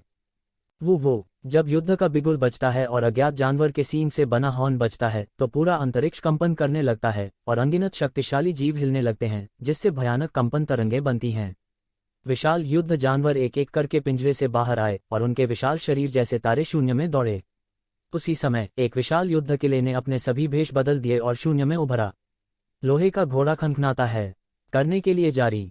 युद्ध का बिगुल बज गया और लंबे समय तक पूरे युद्ध क्षेत्र को घेरने वाले सभी जातीय समूहों की मित्र सेना आखिरकार कार्रवाई के समय आ गई। 2-3 हालांकि सम्राट को यहां दफनाया गया हो सकता है, लेकिन इतनी बड़ी सेना के अभियान के तहत यह स्वीप करने के लिए पर्याप्त है और विरोध करने के लिए कुछ भी नहीं है। ब्रह्मांड में युद्ध के किले अंधेरे और ठंडी रोशनी भेजते हैं, छलावरण को फाड़ देते हैं और झाड़ू लगाना शुरू कर देते हैं। हुआ ला ला ला, अनगिनत देवता हवा में उड़े और बह गए। किसी भी प्रकाश की तुलना ईश्वर के चौतरफा प्रहार की भयानक शक्ति से की जा सकती है। देवताओं की तुलना में यह सबसे मजबूत युद्ध मशीन है जिसे सभी जातीय समूहों की गठबंधन सेना त्याग और अभ्यास कर सकती है। कोई भी युद्ध किला कई देवताओं द्वारा किए गए भयानक हमले की तरह है। यहाँ तक वास्तव में युद्ध किले का मूल देवताओं के दिव्य व्यक्तित्व द्वारा संचालित होता है। चूंकि कई साल पहले युद्ध का किला दिखाई दिया था, यह लगभग शीर्ष पर विकसित हो गया है। यह भी कहा जाता है कि युद्ध के किले हैं जो भगवान राजा स्तर के लिए खतरा पैदा कर सकते हैं। हालांकि येज़िवेन ने इसे नहीं देखा। हो सकता है कि वह समय न हो। ये साधारण युद्ध किले अकेले ही दुनिया को तबाह करने के लिए काफी होंगे। युद्ध के बाद किले ने हमले को शुरू करने का बीड़ा उठाया। लोहे की घुड़सवार सेना आसमान में उड़ गई और भयानक जानवरों की सवारी करने वाले सभी जातीय समूहों की मित्र देशों की अनगिनत घुड़सवार सेना ने पूरे ब्रह्मांड को एक काले ज्वार की तरह बहा दिया। इन लोहे के घुड़सवारों के पीछे पीछे विशाल युद्धरत्न आगे बढ़े। कुछ पैतृक रक्त के साथ ये विशाल भयंकर जानवर प्रत्येक चरण के साथ शून्य को हिला सकते हैं और उनके पास अद्वितीय शक्ति और शक्तिशाली रक्षा है। हर विशाल युद्ध जानवर का क्रोध एक रक्षा पंक्ति खोल सकता है। यह बहुत कीमती है। यदि यह सम्राट के विद्रोह से निपटने के लिए नहीं है, जो स्वर्ग और दुनिया से संबंधित है, तो यह इतने विशाल युद्ध जानवरों को इकट्ठा करने में कभी सक्षम नहीं होगा। एक विशाल युद्ध जानवर को विकसित करने के लिए हर संप्रदाय को एक बड़ी कीमत चुकानी पड़ती है। नहीं, राजासील संप्रदाय इसे बड़ी संख्या में रखने की हिम्मत नहीं करता। इस समय युद्ध के मैदान में त्यानजू विशेषज्ञ भी एक के बाद एक बाहर भेजे गए। यह त्यानजू का गढ़ भी है। इसमें कई विशेषज्ञ और एक बड़ी सेना होती है। अन्यथा केवल उस समय उस स्थान को घेरने वाले सैनिक ही उन्हें पूरी तरह से मिटा देने के लिए पर्याप्त होंगे। वाह वाह वाह! अनगिनत तीर ब्रह्मांड के शून्य को काटकर सीधे युद्ध के मैदान में घुस गए। हर कोई एक पहाड़ को पाउडर में बदल सकता है और एक निर्वात को तोड़ सकता है।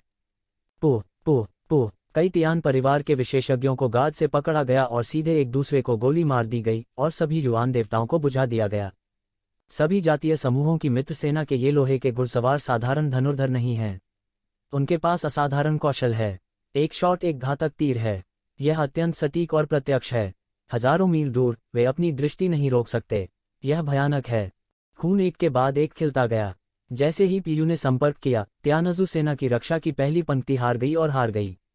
ज्यादा लोग नहीं थे, केवल लोगों की संख्या से सभी जातीय समूहों की मित्र सेना के विशेषज्ञ रोलिंग को पूरा करने के लिए पर्याप्त हैं।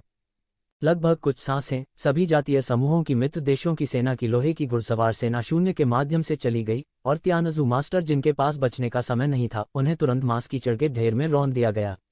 कोई बच नहीं सकता। इन लोहे की घुड़सवार सेना के पीछे युद्धगढ़ हर कुछ या अधिक बार महान शक्ति बना रहा है। प्रकाश की दर्जनों किरणें खंभों की तरह मोटी शून्य से बहकर जुताई की तरह बहते हुए इन घुड़सवारों के सामने गिर पड़ीं। उनके लिए रास्ता खोलो। सभी जातीय समूहों की मित्र देशों की सेना के लोहे के घुड़सवारों को केवल कुछ बची हुई मछलियों को मारने की जरूरत है, यानी इंटरनेट बड़ा नहीं है। पूरे युद्ध के मैदान में ये भयानक शूरवीर सरपट और अजेय हैं और कोई भी उनका विरोध नहीं कर सकता है। त्यानजू सहयोगी सेना द्वारा रखी गई रक्षा की पहली पंक्ति एक पल में ढह गई। त्यानजू के अलावा युद्ध के मैदान में कई शिकायतें और बुरी चीजें थीं। इस समय वे सभी जिंदा मारे गए थे। वे सबसे यिन और बुरी ताकतें हैं। जब वे इस तरह के भयानक सैन्य क्यूई का सामना करते हैं तो यांग बलों के लिए सबसे अधिक और उन्हें लड़ने की भी आवश्यकता नहीं होती है। वे उनका गला घोंटने के लिए पर्याप्त हैं, न कि देवताओं से बनी सेना का उल्लेख करने के लिए जो अत्यंत शक्तिशाली है। अनगिनत लोगों का खून और गैस आपस में उलझे हुए हैं जो किसी भी दुष्ट आत्मा को मौत के घाट उतारने के लिए काफी हैं। ऐसी सेना पर कोई दुष्ट आत्मा आक्रमण करने का साहस नहीं करती, न ही साधारण भयंकर भूत मजबूत रक्त वाले सैनिकों पर हमला करने का साहस करते हैं। देवताओं या देवताओं की मजबूत सेना तो दूर की बात है। सभी राष्ट्रीयताओं की मित्र सेनाओं ने चौतरफा हमला किया और रक्षा पंक्तियां एक एक करके लगभग बह गईं और गति सीमा तक तेज थी। दूर से देखने पर यह एक प्रचंड ज्वार की तरह है जो लगातार आगे बढ़ रहा है, अजेय है और सभी बाधाओं को तोड़ रहा है। युद्ध के मैदान में हर जगह टूटे हुए कानून देखे जा सकते हैं। इस समय त्यानजू सेना को भी सख्ती से तैयार किया गया है। वास्तव में उन्होंने एक पल के लिए भी आराम नहीं किया है, लेकिन पहल हमेशा सभी जातीय समूहों की गठबंधन सेना के हाथों में रही है, उनके हाथ में नहीं। हालांकि सभी जातीय समूहों की गठबंधन सेना ने अचानक हमला किया, लेकिन उन्होंने अपने हाथ और पैर को अव्यवस्थित नहीं होने दिया। हालांकि तैयार रहना बेकार है। हालांकि यहाँ बहुत सारे त्यानजू विशेषज्ञ हैं, लेकिन यह सभी राष्ट्रीयताओं की मित्र देशों की सेना के सामने कुछ भी नहीं है, जिन्होंने उनमें से अधिकांश को जुटाया है। युद्ध किले के प्रभाव के तहत रक्षा पंक्ति को खंडित कर दिया गया है और फिर सभी जातीय समूहों की लोहे की घुड़सवार सेना सीधे बह गई, शेष कर्मियों को एक बवंडर की तरह मार डाला। त्यानजू के विशेषज्ञ चिल्ला उठे। कई लोगों को भाले से वार किया गया, यहाँ तक कि भगवान राजा को भी ऐसी भयानक सैन्य स्थिति से लड़ने के लिए चक्कर लगाना पड़ा। यह एक तरफा नरसंहार है। दोनों पक्षों की सैन्य ताकत बहुत दूर है। यह बिल्कुल समान स्तर पर नहीं है। हालांकि त्यानजू ने कई विशेषज्ञों की व्यवस्था की है, फिर भी यह एक चींटी की तरह है जो एक गाड़ी में एक पेड़ और एक मंटिस की भुजा को हिलाने की कोशिश कर रही है। वे कतई नहीं बच सकते। येजिवेन ने देखा कि कई देवताओं को जिंदा तीरों से छेद दिया गया था और सीधे गोली मार दी गई थी। इतनी बड़ी संख्या के सामने ताकत का महत्व कम हो गया लगता है। येजिवेन ने 8वीं सेना का पीछा किया और बिना किसी सीधी कार्रवाई के पश्चिम से धावा बोल दिया। अभी तक वह अपने कार्रवाई के योग्य किसी से नहीं मिले हैं। अनगिनत लोहे की घुड़सवार सेना ने रक्षा की कई परतों को लगभग तुरंत ही बहा दिया।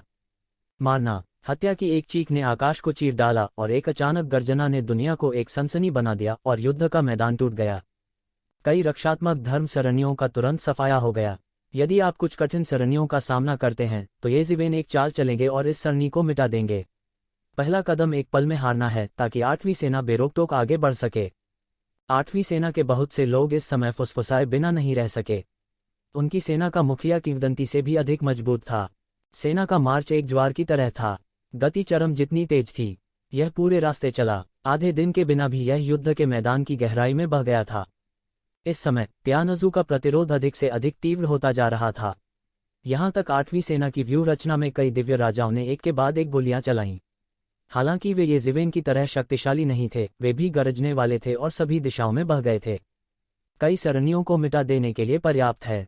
अंत में एक विशाल गर्जना के साथ एक अत्यंत शक्तिशाली व्यूह टूट गया और सेना आगे बढ़ी सीधे त्यानजू बेस के मुख्य क्षेत्र में प्रवेश कर गया था। सभी बचावों को तोड़ दिया और मौके पर ही मिटा दिया। मारना, मारकाट की चीख ने आसमान को दहला दिया। अनेक शक्तिशाली दैवीय राजा एक के बाद एक अपनी श्रेष्ठ कलाकृतियों को त्याग कर पर्वतों और तारों के समान गिर पड़े। केवल तभी त्यानजू की मजबूर सरणी ने अपना कार्य खो दिया और सर्वोत्तम कलाकृतियों से टूट गया। यद्यपि येजिवेन जितना शक्तिशाली नहीं है, यह पर्याप्त है। त्यानजू कभी दुनिया का सबसे बड़ा परिवार था। यह इतना मजबूत है कि एक दुनिया को दूर से दूसरी दुनिया को ओवरलैप करते हुए देख सकता है। बाहरी दुनिया में इस तरह के काम करना कोई आश्चर्य की बात नहीं है, लेकिन यहाँ ऐसा कदम उठाना अविश्वसनीय है। उनका विवरण सामान्य रूप से देखा जा सकता है। तियानजू के विशेषज्ञों को यह उम्मीद नहीं लगती थी कि 8वीं सेना इतनी तेजी से आगे बढ़ रही थी कि यह थोड़े ही समय में अपने मूल तक पहुंच गई थी। लानत है तुम लोगों पर। स्वर्गीय परिवार के कई विशेषज्ञ 8वीं सेना की लोहे की घुड़सवार सेना का विरोध करने के लिए दहाड़ते रहे और व्यूह रचना पर भरोसा करते रहे। यह सिर्फ इतना है कि 8वीं सेना इतनी मजबूत है कि वे मदद नहीं कर सकते हैं, लेकिन अंत में अपने रोंगटे खड़े कर सकते हैं। ऐसी 3 सेनाएं एक ही समय में आक्रमण कर रही हैं, जबकि अन्य सेनाएं नहीं चल रही हैं। उनका उपयोग तियानजू सेना को घेरने और हमला करने के लिए किया जाता है। इस समय ये ज़िवेन अंत में चले गए। उसका शरीर सेना में सिंहासन से उड़ गया और सीधे सेना में उड़ गया। वह हवा में खड़ा हो गया और दहाड़ा, दीनी, बाहर आओ और मरो। यदि तुम आज बाहर नहीं आए तो सभी स्वर्गीय परिवार मर जाएंगे। क्या आप चाहते हैं कि सभी स्वर्गीय परिवार आपके साथ दफन हो? तू ज़िवेन ने शून्य में उड़ान भरी, ठीक उसी तरह जैसे सम्राट दुनिया में आया था, असीमित शक्ति के साथ। एक चौंकाने वाला युद्ध अपरिहार्य है और नीला रक्त आकाश में फेंक दिया जाता है। मूल योजना घेरने की थी, लेकिन हमला करने की नहीं। लेकिन चूंकि तियानजू के लोगों ने पहले प्रकट होने से इनकार कर दिया, इसलिए उन्हें बाहर कर दिया गया। आप कौन हैं? तियानजू में गर्जना हुई। उनमें से कई गठबंधन सेना के शीर्ष के विशेषज्ञों के बारे में बहुत स्पष्ट थे, लेकिन उनके सामने वाला व्यक्ति थोड़ा अजीब लग रहा था और उनके सामान्य विशेषज्ञ नहीं लग रहे थे। क्या इस बार कुछ पुराना व्यक्ति के सामने आया था? ये ज़िवेन, तू ज़िवेन ने अपनी पहचान की घोषणा करते हुए जोर से कहा। तियानजू में हंगामा मच गया। यह नाम बहुत प्रसिद्ध नहीं है। ऐसा लगता है कि मैंने इसे पहले भी सुना है, लेकिन यह इतना मजबूत कैसे हो सकता है? उनके दिल सदमे से भर गए। जो नित्य श्राप देने का बिगुल बजाता है, तू चला जा। कोई बात नहीं, आप हर दिन 3 या 5 खाते पंजीकृत करते हैं। मैं हर दिन 3 या 5 खातों को सील करता हूं। आपके पास आधे साल तक परेशानी खड़ी करने का धैर्य है, लेकिन यह ठीक है। मैं भी बहुत धैर्यवान हूं। जारी रखें। वैसे भी आप हर दिन एक नया खाता पंजीकृत करते हैं। यह दर्दनाक नहीं है। मैं सील को हटाने की जहमत नहीं उठाता। दिमाग में गड्ढा है। कई न्यूरोपैथी हैं। मैंने ऐसी न्यूरोपैथी पहले नहीं देखी। क्या आपको लगता है कि दूसरे यह नहीं देख सकते कि आप अकेले परेशानी खड़ी कर रहे हैं? इस मानसिक विकलांगता में पढ़ना मेरे लिए बुरा है, लेकिन इससे कोई फर्क नहीं पड़ता। बहरहाल, किताब लगभग खत्म हो चुकी है। बस इसे धीरे से सील कर दें। देखें कौन ज्यादा धैर्यवान है। मस्तिष्क रोग करने के लिए जारी। यदि उनमें से कुछ के द्वारा प्राप्त जानकारी में कुछ भी गलत नहीं है, तो ये ज़िवेन को मानव परिवार की युवा पीढ़ी होना चाहिए। स्वर्ग और 10,000 लोगों में ऐसे कई पात्र हैं और उनमें से कई स्वर्ग परिवार में हैं। उनके आत्मविश्वास के अनुसार उनके परिवार की युवा पीढ़ी को स्वर्ग और 10,000 दुनिया की अन्य जातियों से बेहतर होना चाहिए। लेकिन अब क्या बात है? ऐसा लगता है कि ये ज़िवेन इस शक्तिशाली सेना के नेता हैं।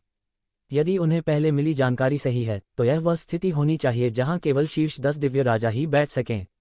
अब एक अज्ञात युवा पीढ़ी है। वे सोच सकते हैं कि वे कितने सदमे में हैं। क्या वह किसी सम्राट का नाजायज बेटा है? नहीं तो हम ऐसा कैसे कर सकते हैं?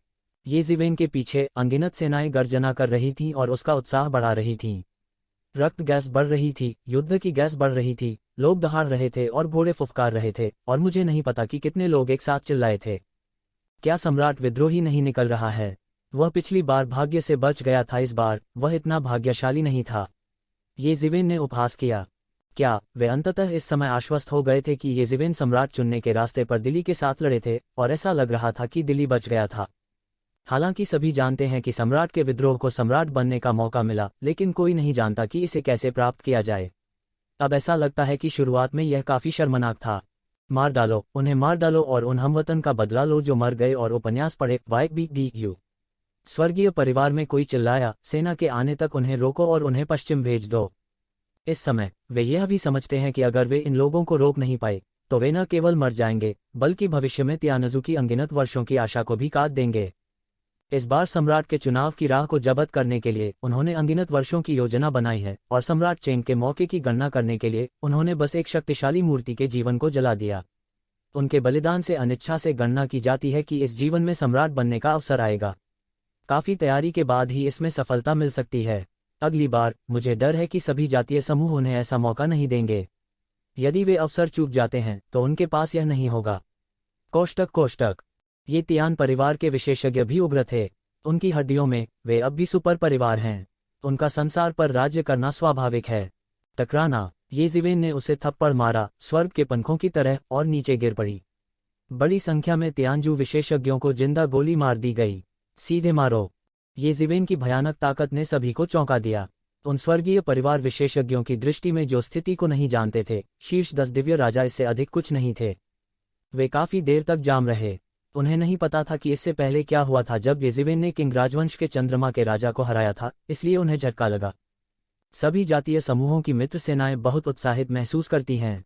इतने मजबूत सैन्य प्रमुख के साथ वे निस्संदेह अधिक सुरक्षित होंगे। हालांकि तियान परिवार के विशेषज्ञ एक सामान्य घृणा को साझा करने के लिए उत्तेजित लग रहे थे।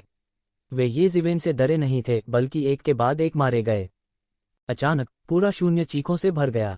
शून्य बिखर गया था, दैवीय रक्त से छिटक गया था, बहुत टूट गया था और हर जगह हत्या का रोना था। लाशें हर जगह देखी जा सकती हैं। एक नदी में रक्त की प्रतिधारा अब एक साधारण विशेषण नहीं है, बल्कि एक वास्तविक स्थिति है। समय समय पर शक्तिशाली देवताओं के शरीर नीचे गिरते रहे। यह इस समय अतुलनीय रूप से दुखद पकौड़ी की तरह गिर गया। कोई कारण नहीं है, हर कोई लड़ रहा है। ये ज़िवेन भी मार रही है। उसकी तुलना शीर्ष 10 गॉड किंग स्तर के गुरुओं से की जा सकती है। अंदाजा लगाया जा सकता है कि यह कितना भयानक है। जहां वह गया, रक्षा पंक्ति एक पल में ढह गई और उसे रोका नहीं जा सका। वह हजारों सैनिकों की टक्कर और हमले के बराबर था। तियानजू के लिए उनके पास पीछे हटने का कोई रास्ता नहीं है। उनके पास पीछे हटने का कोई रास्ता नहीं है। या तो दूसरी पार्टी मर जाती है या उन्हें मरना पड़ता है। केवल 2 संभावनाएं हैं। इस समय एक आकृति अचानक बाहर निकल आई, लेकिन मैंने देखा कि वह एक पल में एक शिवेन के सामने आ गई। सांसें अतुलनीय रूप से तेज थीं और उसने तुरंत एक शिवेन को मार डाला। यह एक पतला बूढ़ा आदमी है। ऐसा लगता है कि उसे तियान परिवार का एक प्राचीन होना चाहिए। जैसे ही वह ऊपर आया, उसने येक शिवेन पर सबसे भयानक हमला किया।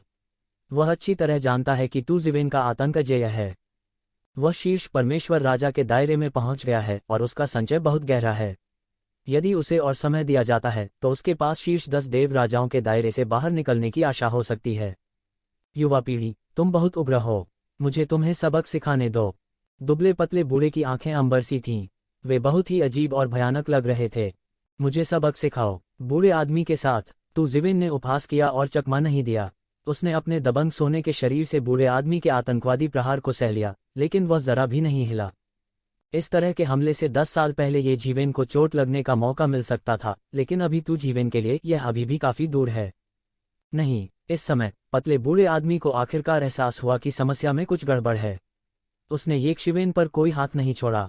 वह चाहता था कि ऊपर आते ही उसकी जान चली जाए, लेकिन वह अपनी पूरी ताकत से ये शिवेन को जरा सा भी हिला नहीं सकता था। यह कितनी भयानक बात है, मैं कल्पना नहीं कर सकता। वह तुरंत बार बार पीछे हट गया। येक शिवेन के हमले की सीमा से बाहर निकलने की कोशिश कर रहा था। लगभग एक ही समय में पूरा शरीर शून्य में विलीन हो जाएगा। अब जाने के लिए बहुत देर हो चुकी है। ये ज़िवेन ने उपहास किया और उसके बड़े हाथ ने अचानक उसे पकड़ लिया और सीधे बिजली की तरह पकड़ लिया। तो ज़िवेन का बड़ा हाथ बाहर निकला और पतले बूढ़े आदमी की छाती पर जा लगा। टकराना। एक ध्वनि सोने और लोहे की ध्वनि जैसी थी। खून के छींटे और हड्डियों का मलबा उड़ते हुए सीधे बूढ़े आदमी की छाती से एक बड़ा खून का छेद फूट गया था। एक ही झटके ने परमेश्वर के राजा स्तर के शिखर के अस्तित्व को गंभीर रूप से क्षतिग्रस्त कर दिया। तियानजू की तरफ के लोग मूर्ख हैं। उनके दिलों में बूढ़ा आदमी एक अजेय अस्तित्व है। वह तू ज़िवेन का विरोधी नहीं है और वह सिर्फ उसका विरोधी नहीं है। वह एक ही वार से पूरी तरह से हिट हो गया। जाओ जाओ, हम उसके विरोधी नहीं हैं। दुबले पतले बूढ़े ने घाव को दबाया और बार बार पीछे हट गया। उसकी बहुत देर तक रुकने की हिम्मत नहीं हुई। येक शिवेन द्वारा उड़ाए जाने की ताकत से वह सीधे दूर भाग गया। जाने के लिए बहुत देर हो चुकी है। ये ज़िवेन ने उपहास किया। वह दहाड़ा। पूरा व्यक्ति जिनपेंग की तरह अपने पंख फैलाकर बह गया और एक पैर से नीचे गिर गया। टकराना। बूढ़े आदमी का दिव्य शरीर एक पल में टूट गया और सभी दिशाओं में बिखर गया। एक पल में उसे सभी देवताओं को नष्ट करने के लिए ये ज़िवेन द्वारा कुचल दिया गया था और उसके शरीर को राक्षस ध्वज ने निगल लिया था। गुंजन। ये ज़िवेन ने हवा में ठंडी सूंघी, ठीक वैसे ही जैसे महान दानव भगवान हजारों वर्षों से आकाश और पृथ्वी पर खड़े हैं। उसकी हथेली पलट गई और एक झंडा दिखाई दिया। अचानक चले जाने से अनगिनत दानव परिवार बाहर निकल आए और सीधे स्वर्गीय परिवार के विशेषज्ञों को मार डाला। हालांकि एक पर एक उन तियानजू विशेषज्ञों का विरोधी नहीं है, फिर भी संख्या अनंत है। येक शिवेन उनकी देखभाल करती हैं और शूटिंग करती रहती हैं।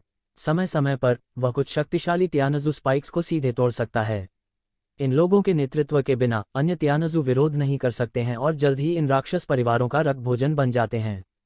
और वे दानव राजा जिन्होंने इंतियान परिवार के आकाओं और भर्ती किए गए दानव झंडों के रक्तसार को निगल लिया, वे तेजी से बदल गए और उनकी ताकत और मजबूत हो गई।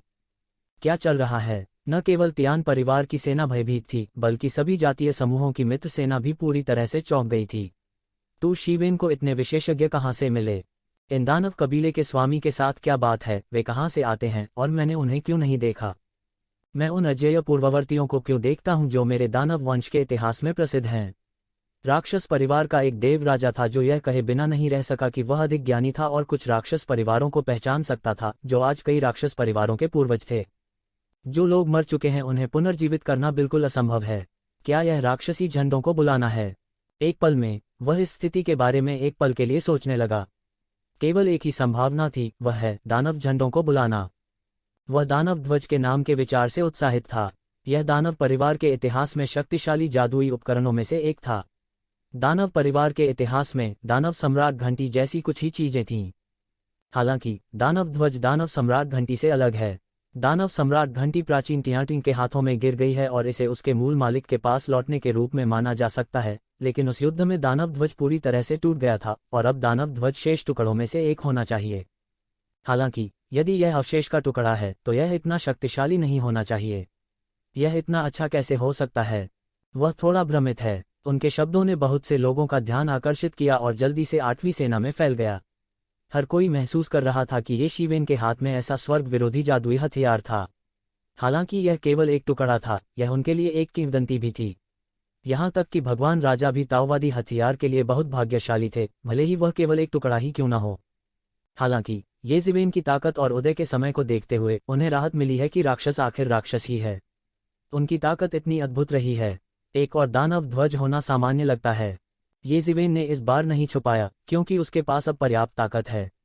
यहाँ तक अगर वह जानता है कि वह अपने हाथ में राक्षस ध्वज के साथ क्या कर सकता है और कौन लूटने की हिम्मत करता है, तो शीर्ष 10 देव राजाओं ने अपना मन बनाने की हिम्मत नहीं की। यार, तुम बहुत दूर चले गए। दूर से एक बड़ी गर्जना हुई और शून्य ढह गया। सभी जातीय समूहों की मित्र देशों की सेना के कुछ लोहे के घुड़सवार मोर्चे पर पहुंचे।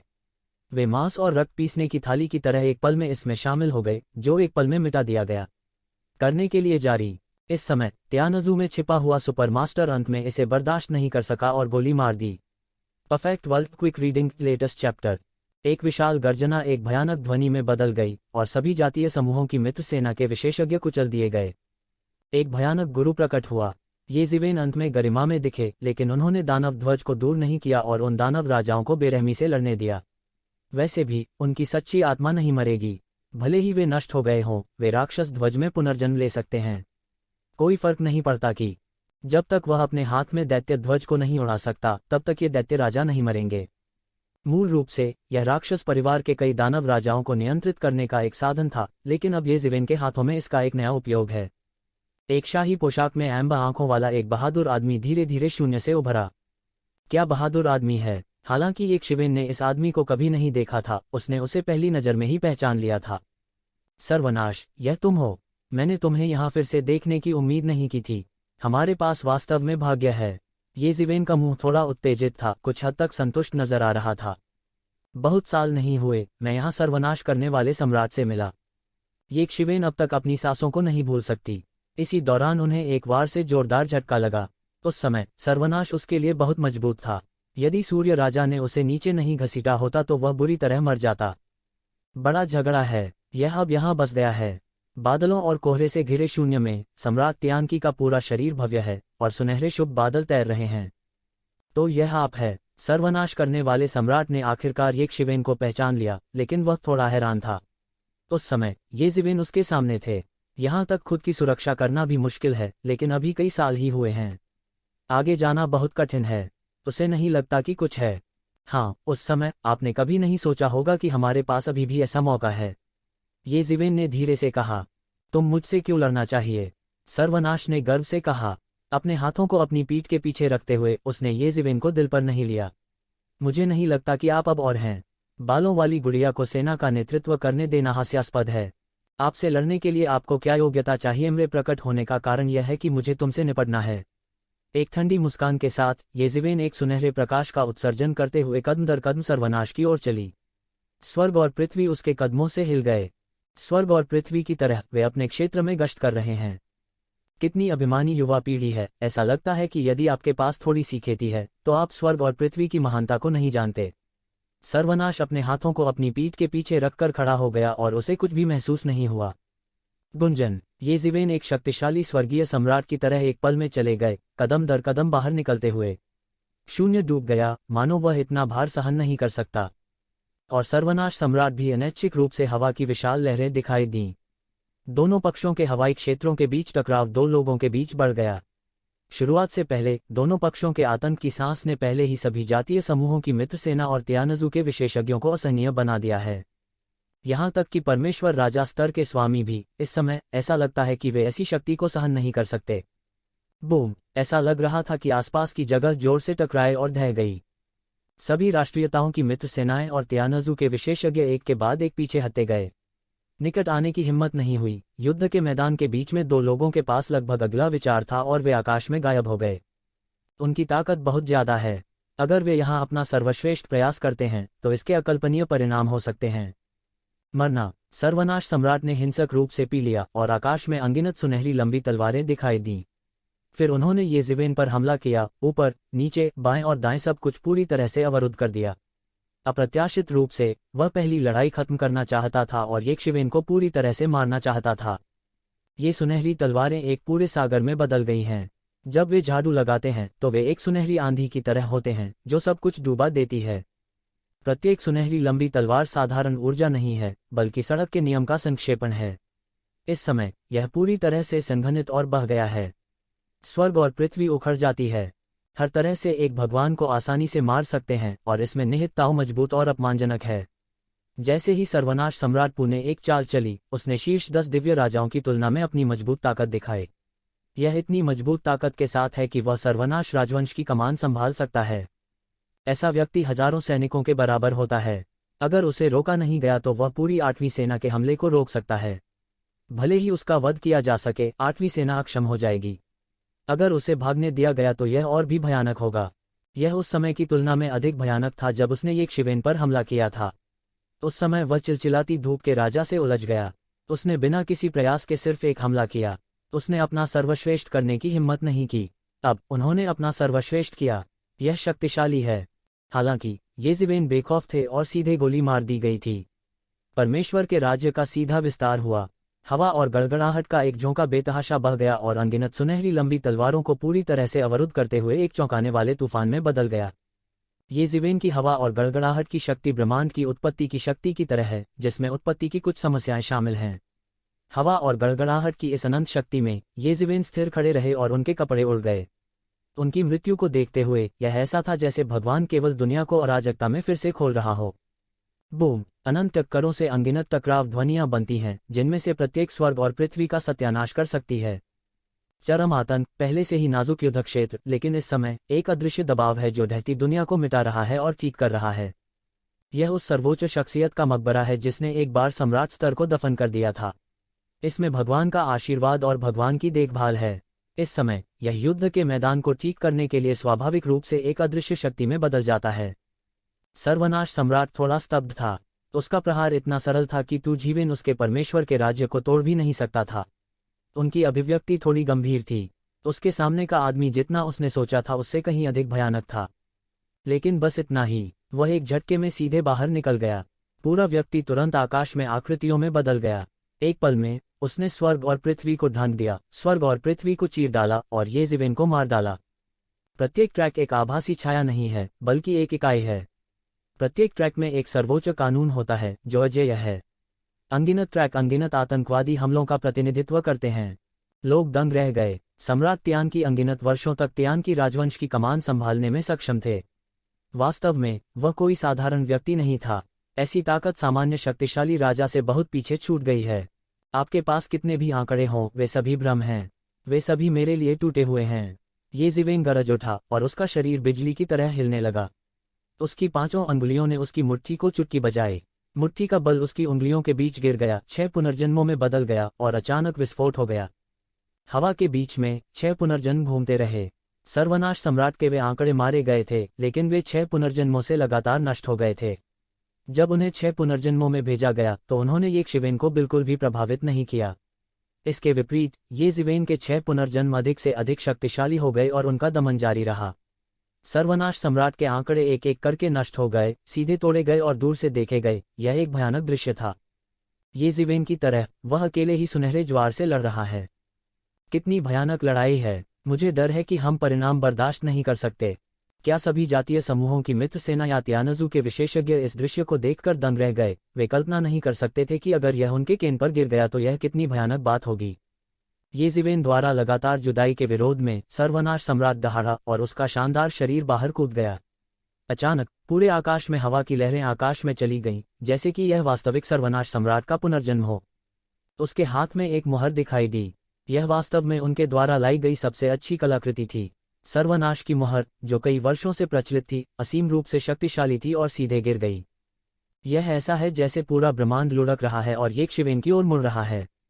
यह असीम आतंक है। भले ही आप शीर्ष 10 देवताओं में से एक हों, आपको इस तरह के हमले का सावधानी से सामना करना चाहिए। लेकिन इन दर्शनों के बीच ये जीवेन बिल्कुल भी विचलित नहीं हुए। वे एक स्थिर वृद्ध साधु की तरह थे, बहुत शांत। उसी समय ये जीवेन ने स्वर्ग की मुहर को बदल दिया, लेकिन यह उनकी अनूठी मार्शल आर्ट थी, वास्तविक कलाकृति नहीं। यह अजेय मार्शल आर्ट की सर्वश्रेष्ठ कलाकृतियों और सर्वनाश की मुहर से बेहतर नहीं होना चाहिए। हालांकि टू जीवेन ने एक बाधा के रूप में अपने स्वयं के मजबूत शरीर के साथ सर्वनाश की सील से लड़ने का एक और तरीका ढूंढ लिया। टकराना, टकराना, टकराना। आकाश में दोनों पक्षों में अद्भुत युद्ध छिड़ गया। दोनों पक्षों की भारतीय शैली आकाश में द्वंद्व युद्ध हुई और प्रज्वलित भगवान अवतरण चौंकाने वाला था। उसी समय सर्वनाश के अनगिनत अवतार अभी भी ये जीवेन के पास आए और उसे प्रतिक्रिया करने का मौका नहीं दिया। ये जीवेन और भी उदासीन थी और मारती रही। 6 पुनर्जन्म बॉक्सिंग ने धमाका कर दिया और किसी भी अवतार को मारने के लिए एक शक्तिशाली बल बन गया, जिसने दृष्टिकोण करने का साहस किया। यद्यपि वे सभी अवतार हैं, वे सभी आपके रक्तसार द्वारा रूपांतरित हैं। मुझे विश्वास नहीं है कि आप उनसे अनिश्चित काल तक चिपके रह सकते हैं। ये जीवेन ने उपहास किया। उनकी उपलब्धियां इस मुकाम तक पहुंची हैं। बाहरी लोगों के लिए यह असीम और अंतहीन था। हालांकि अपने लिए ऐसी समस्याओं का सामना करना अभी भी आसान है जब समान स्तर के लोग लड़ते हैं। उनका मन अंत का समर्थन करने के लिए पर्याप्त नहीं है, जो कि एक बहुत ही सामान्य बात है। सर्वनाश सम्राट वास्तव में इस समस्या से अवगत था। उसने आखिरकार इंतजार करना बंद कर दिया और सीधे पी गया। अचानक स्वर्ग और पृथ्वी में सब कुछ उसके उपयोग के लिए कांपने लगा। अनगिनत सार क्यू आतंक की धारा में बदल गया और उसके शरीर में उड़ेल दिया। उनके हाथों में एक मुहर सघन थी। तारों की शक्ति व्यापक थी। अनगिनत कानूनों की शक्ति ने एक शतरंज का रास्ता बनाया जो स्वर्ग और पृथ्वी के बीच से गुजर रहा था, और एक विशाल जाल ये जीवेन की ओर गिर गया। कोष्टक कोष्टक। सादे पाठ में हमारे डोमेन नाम को ऑनलाइन पढ़ें। सड़कों से बने बड़े जाल के सामने टू जीवेन ने बस पी ली। मेरे लिए इसे तोड़ दो। उसके हाथ सुनहरी रोशनी में फट गए, उन पर अनंत दिव्य शक्ति लिपटी हुई थी और सीधे बड़े जाल से टकरा गई। उसका पूरा शरीर फट गया। अप्रत्याशित रूप से वह बड़े जाल को जिंदा फाड़ देना चाहता था। सर्वनाश सम्राट थोड़ा हैरान हुआ। उसे उम्मीद नहीं थी कि एक शिवेन इसे क्रैक करने के लिए ऐसे तरीकों का इस्तेमाल करने के बारे में सोचेगा। यह थोड़ा अपमानजनक था, लेकिन फिर उसने फिर से व्यंग्य किया। अगर वह इस तरह से अपने बड़े जाल को फाड़ सकता है तो टू जीवेन अपने ताऊ नेटवर्क को कम आंकेगा। उनके सड़क नेटवर्क पर अनगिनत नियम आपस में जुड़े हुए हैं, जो उतने शक्तिशाली नहीं है जितने आम लोग कल्पना कर सकते हैं। यह व्यक्ति निश्चित रूप से बिना दफनाने के स्थान के मर जाएगा। कियांग, कियांग, कियांग। सोने और लोहे की आवाज सुनाई दी। ये जीवेन के हाथ सड़क नेटवर्क से टकरा गए। अप्रत्याशित रूप से वह वास्तव में सड़क के जाल को तोड़ना चाहता था। यह बेकार है। आपके पास चाहे जो भी साधन हो, आप मेरे सड़क जाल को नहीं तोड़ सकते। सर्वनाश करने वाला सम्राट ठंडेपन से मुस्कुराया। उसे पता ही नहीं चला कि कब उसके हाथ में एक लंबी सुनहरी तलवार बन गई। जब वह बाहर निकलता तो वह इस मौके का फायदा उठाकर ये शिवेन को पूरी तरह से मार देता। वास्तव में क्या आप इसे नहीं खींच सकते? ये जीवेन की दहाड़ फूट पड़ी। उसकी आंखें लाल थीं और वह एक जानवर की तरह भयंकर था। उसी समय सुनहरी शक्ति से परेशान उसकी त्वचा पर काले धब्बे बढ़ गए और जल्द ही उसके हाथों में उसकी छाती तक फैल गए। महत्वपूर्ण क्षण में उन्होंने पशु पूर्वज और सीधे अर्ध पशु के अवतार का उपयोग किया। मूल रूप से उसकी दबंग शक्ति इतनी मजबूत थी कि वह ताऊ नेटवर्क को लगभग हिला सकता था। अब उसने पशु के पूर्वज के अवतार की शक्ति को जोड़ दिया है। बस एक दहाड़, काटपोंछे, गर्जना के साथ सड़क का जाल फट गया। इस समय एक बड़ा छेद खुल गया। तियान की सम्राट का हमला आ गया है और ये जीवेन पर एक तलवार टूट गई है। कब तलवार सीधे यक्षिवेन पर लगी, लेकिन वो यक्षिवेन को बिल्कुल भी चोट नहीं पहुंचा सका। उसने अपनी तराजू पर सोने और लोहे की आवाज को और बिजलियों और चकमक के टुकड़ों को काट डाला। कैसे संभव है? सर्वनाश की आवाज अंत में थोड़ी अविश्वसनीय, पूरी तरह अविश्वसनीय दिखाई दी। सबसे पहले तुजिवेन ने वास्तव में अपने क्रूर बल के साथ अपने सड़क नेटवर्क को खोल दिया, जो अभूतपूर्व है और कभी सामना नहीं किया गया है। इससे पहले उन्होंने कभी ऐसी चीज का सामना नहीं किया था। उसकी नज़र में येजिवेन अब कोई साधारण व्यक्ति नहीं था। यह मूल रूप से एक राक्षस है, मानव त्वचा में एक राक्षस है। क्या सामान्य लोगों में इतनी शक्ति हो सकती है? यहाँ तक वह जानता है कि टाइटन जैसी महान शक्ति वाली दौड़ भी इस बिंदु तक एक साथ शक्ति की खेती नहीं कर सकती है। वह कैसे कर सकता है? जिस बात ने उसे और भी चौंका दिया वह यह था कि उसने अपनी तलवार से धमाका कर दिया और यक्षिवेन के बचाव को भी नहीं तोड़ सका। यह सिर्फ एक मजाक था। ऐसा भयानक अस्तित्व बिल्कुल नहीं हो सकता। कितना असंभव है। यक्षिवेन गंभीर रूप से मुस्कुराया और उसकी आंखें लाल थीं। इस समय वह मनुष्य के आकार में एक भयंकर जानवर की तरह लग रहा था। एक पंच आउट। इस पंच का कोई बॉक्सिंग इरादा नहीं है, यह सिर्फ एक साधारण पंच है। इसने शून्य को एक बड़ी दरार से और सर्वनाश सम्राट की ओर उड़ा दिया। कब? सर्वनाश सम्राट के पास बिल्कुल भी समय नहीं था। उसके पास केवल तलवार उठाने का समय था। पूरा शरीर अचानक हिंसक रूप से कांपने लगा, एक भयानक शक्ति महसूस हुई और लंबी तलवार से उस पर वार किया और एक पल में पूरा शरीर उड़ गया। अचानक से पकड़े जाने पर उसे यक्षिवेन ने जिंदा उड़ा दिया। दोनों पक्षों के विशेषज्ञ जो दो आदमियों को लड़ते हुए देख रहे थे, आखिरकार इस समय ठीक हो गए। शेंग शेंग ने लार का एक कौर निगल लिया और अपने दिल में दहाड़ने लगा। मैं इसे मिटा देता हूं। यह भयानक है। क्या यह वास्तव में राक्षस है? बहुत से लोगों की नज़र में येजिवेन, जो केवल मांस से लड़ता है, थोड़ा बहुत मजबूत है। सर्वनाश, चलो उस खाते की गणना करते हैं जो आपने मेरे खिलाफ साजिश रची थी। येजिवेन एक समय में एक कदम सर्वनाश की ओर चल पड़ी। हर कदम हजारों मील तुरंत गायब हो सकता है। यह डिग्री तेज नहीं थी। इस समय येजिवेन लोगों को दबाने के लिए एक और चरम पर जाने जैसा था। भारी तलवार का कोई किनारा नहीं था और वह कुशलता से काम नहीं करती थी। युवा पीढ़ी, आप बहुत उग्र हैं। मैं अभी लापरवाह था, लेकिन क्या आपको लगता है कि मैं इतना ही कर सकता हूँ? सर्वनाश सम्राट ने अपने मन को स्थिर किया और बढ़ते रक्त को जबरन दबा दिया। यक्षिवेन के वार से वह लगभग उखड़ गया था, लेकिन वह जानता था कि वह इस समय उल्टी नहीं कर सकता, अन्यथा रक्त का सार बिखर जाएगा और वह अगली लड़ाई में बिल्कुल प्रतिकूल स्थिति में होगा। क्या मतलब है? बस इसे एक साथ प्रयोग करें। मैं देखना चाहता हूं कि अब आप कैसे संघर्ष कर सकते हैं। येजिवेन पर से तराजू धीरे धीरे गायब हो गया, जैसे कि वे वापस मांस में विकसित हो गए हों। उसकी आंखों का लाल रंग धीरे धीरे गायब हो गया और उसका दिमाग पूरी तरह से जागा हुआ था। इस समय उन्होंने सर्वनाश को देखा और उनकी आंखें विशेष रूप से ठंडी थीं। गुंजन। सर्वनाश सम्राट बस ठंडेपन से लहराया और शून्य टुकड़ों में टूट गया। एक विशाल महल आसमान से गिरा और यह एक और शीर्ष श्रेणी की कलाकृति बन गया। सर्वनाश राजवंश ने इतने वर्षों तक देश की स्थापना की, जो वास्तव में गहरा और भयानक है। सर्वनाश सम्राट गायब हो गया। जब वह फिर से प्रकट हुआ, वह पहले से ही उस महल में था। अचानक इस महल को केंद्र मानकर वह ईश्वर के राज्य में बदल गया। परमेश्वर के इस राज्य में असंख्य प्रभामंडल युद्ध सेनापतियों में संघनित हो गए। यह परमेश्वर का राज्य है जिसे उसने इस महल से प्रशिक्षित किया था, इसलिए वह अकेले हजारों सैनिकों और घोड़ों का विरोध कर सकता है। किस तरह का परमेश्वर का राज्य उसकी सेना के सामने कुछ भी नहीं है। मारना। एक क्रोधित दहाड़ के साथ ये सैनिक येजिवेन को मारने के लिए दौड़ पड़े और लोहे की घुड़सवार सेना आसमान की ओर दौड़ पड़ी। अच्छा, येजिवेन खिलखिलाकर हंस पड़े। बिना किसी डर के वह सीधे भागा और उस पर एक भयानक शक्ति छोड़ी गई। अभी वह आधा पशु था। उसके हृदय में बड़ी भयंकर श्वास चल रही थी। वह इस मौके का फायदा उठाकर फैल सकता था। बूम! एक बड़ी गर्जना के साथ दसियों हजार आभा वाले सैनिकों के टुकड़े टुकड़े हो जाएंगे, लेकिन और सैनिक इकट्ठे होंगे। इस तरह तुजिवेन जल्द ही एक अंतहीन घेराबंदी में पड़ सकता है और अपने जीवन के अंत में मर सकता है। यह अन्य शीर्ष 10 किंग स्तर के विशेषज्ञों के लिए भी बहुत हानिकारक है, लेकिन येजिवेन के लिए यह पर्याप्त से बहुत दूर है। येजिवेन के शरीर पर अनगिनत लपटें उसके छिद्रों से बाहर निकलने लगीं और लगातार बाहर निकलती रहीं, जिससे एक ज्वाला क्षेत्र बन गया। इससे पहले कि वे सैनिक उसके पास आते, वे उसके नानमिंग लिहुओ द्वारा जला दिए गए थे। उनके लिए सबसे ज्यादा डरने वाली चीज है ग्रुप वॉर।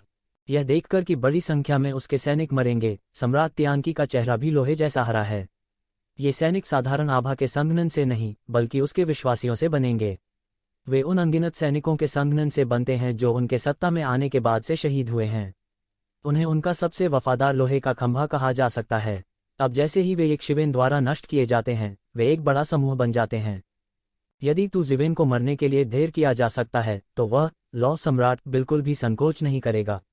ऐसा लगता है कि यक्षिवेन को जिंदा खाना असंभव है। ब्रश हवा में तैरता महल आखिरकार हिल गया और पूरा विशाल महल यक्षिवेन की ओर दब गया। हर इंच शून्य को ढहने दें, जैसे कि सभी कानून उसके द्वारा अवशोषित हो गए हों और फिर दुनिया को बहा दिया। इसमें दुनिया भर में राजा की शक्ति है। टकराना येजिवेन सीधे तौर पर मारा गया था और बहुत से लोग चिल्लाए, विशेष रूप से 8वीं कोर के कई विशेषज्ञ।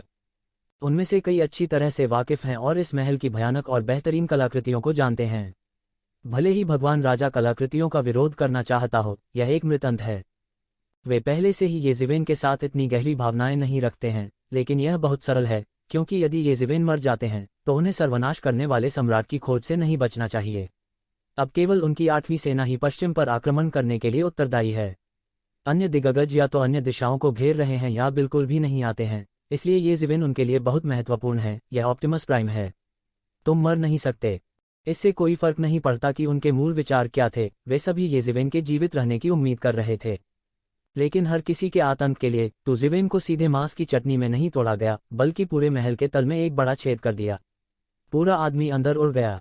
हर कोई येजिवेन को मुख्य हॉल के केंद्र से मुख्य हॉल में प्रकट होते हुए देख सकता था। इस समय उन्होंने अपना मुंह खोला और नहीं जानते थे कि क्या कहें। यह भौतिक साधना उनके व्यापक ज्ञान पर आधारित है। इतने साल जीने के बाद वे भी एक दर्शक हैं। ऐसा लगता है कि वे ज्यादा सोचते हैं। राक्षस आखिर राक्षस ही होते हैं। उन्हें इतनी आसानी से कैसे दबाया जा सकता है? येजिवेन, मुझे लगता है कि तुम वास्तव में स्वर्ग हो। तुम मत जाओ। नरक का कोई दरवाजा नहीं है। तुम अंदर आ गए। यह पहली बार था कि सर्वनाश सम्राट ने सीधे येजिवेन का नाम पुकारा और उन्होंने पहली बार येजिवेन की पहचान को पहचाना। उसने पहले कभी भी यक्षिवेन को दिल से नहीं लगाया था। एक युवा पीढ़ी के लिए उनके पास इतनी योग्यता और गर्व था। अब उन्होंने आधिकारिक तौर पर येजिवेन को एक मजबूत प्रतिद्वंद्वी माना है, एक मजबूत प्रतिद्वंद्वी जिसकी तुलना की जा सकती है। महल में येजिवेन ने अभी अभी जो छेद तोड़ा था, उसे धीरे धीरे एक अद्भुत डिग्री के साथ ठीक किया गया था। क्या यह नरक है? मुझे नहीं पता कि मैं इसे कब देखूंगा। येजिवेन ने उपहास किया और सर्वनाश के शब्दों को दिल पर नहीं लिया। तुम्हारे मरने के बाद तुम्हें शायद पता चल जाएगा कि तुम कितने पागल हो। मुझे तुम्हें पश्चिम भेजने दो। सर्वनाश गर्जना और महल हिल गया। करने के लिए जारी ... सर्वनाश सम्राट दहाड़ा और पूरा महल हिंसक रूप से कांपने लगा। उनका लाखों वर्षों तक विश्व पर आधिपत्य था। चिलचिलाती धूप राजा के सामने भी वह कभी इतना क्रोधित नहीं हुआ था, क्योंकि उसके दिल में चिलचिलाती धूप राजा एक शक्तिशाली अस्तित्व है जिसकी तुलना खुद से की जा सकती है, और येजिवेन कुछ भी नहीं है, लेकिन एक मजबूत अजीब ताकत है। अन्य जगहों पर क्या अच्छा है? अब इसी महल में फंसकर उनकी मौत हो गई है। यह सर्वनाश के एक सम्राट द्वारा चलाया गया एक जादुई हथियार है। बाद में उनके पतन के बाद महल एक जादुई हथियार बन गया जो कि सर्वनाश राजवंश द्वारा पीढ़ी दर पीढ़ी सौंपा गया था। कई बेहतरीन कलाकृतियों में तुजीवेन भी शीर्ष पर है। अब तुजीवेन इसमें गिरती है, यह एक मरा हुआ अंत है। सर्वनाश का आंकड़ा धीरे धीरे गायब हो गया। एक पल के लिए ऐसा लगा जैसे पूरी दुनिया में गायब हो गया हो। इसी समय पूरे महल में तरह तरह के कानून उभरने लगे। सभी प्रकार के कानून जो दोनों नहीं हो सकते थे, एक पल में पूरी तरह से प्रकट हो गए, एक बड़े जाल में उलझ गए और फिर आकाश में गायब हो गए। तब येजिवेन ने महसूस किया कि वह दलदल में गिरने जैसा था और सभी कानूनों ने उसकी गतिविधियों को प्रतिबंधित करना शुरू कर दिया।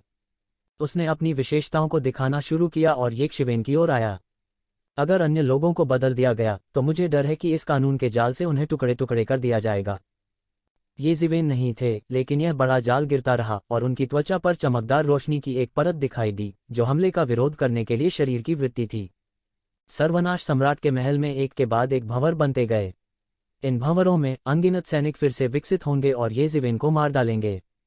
मैं देखना चाहता हूं कि आप कितने समय तक रह सकते हैं, येजिवेन ने ठंडेपन से कहा। हालांकि यह कुछ लोगों द्वारा प्रभावित किया गया है, लेकिन उसके लिए मुझे ऐसा नहीं लगता। टकराना टकराना टकराना। येजिवेन की गति भयानक है। सिर्फ आतंक की ताकत दिखाने की तुलना में तुजीवेन इस समय अपनी भयानक गति दिखाता है।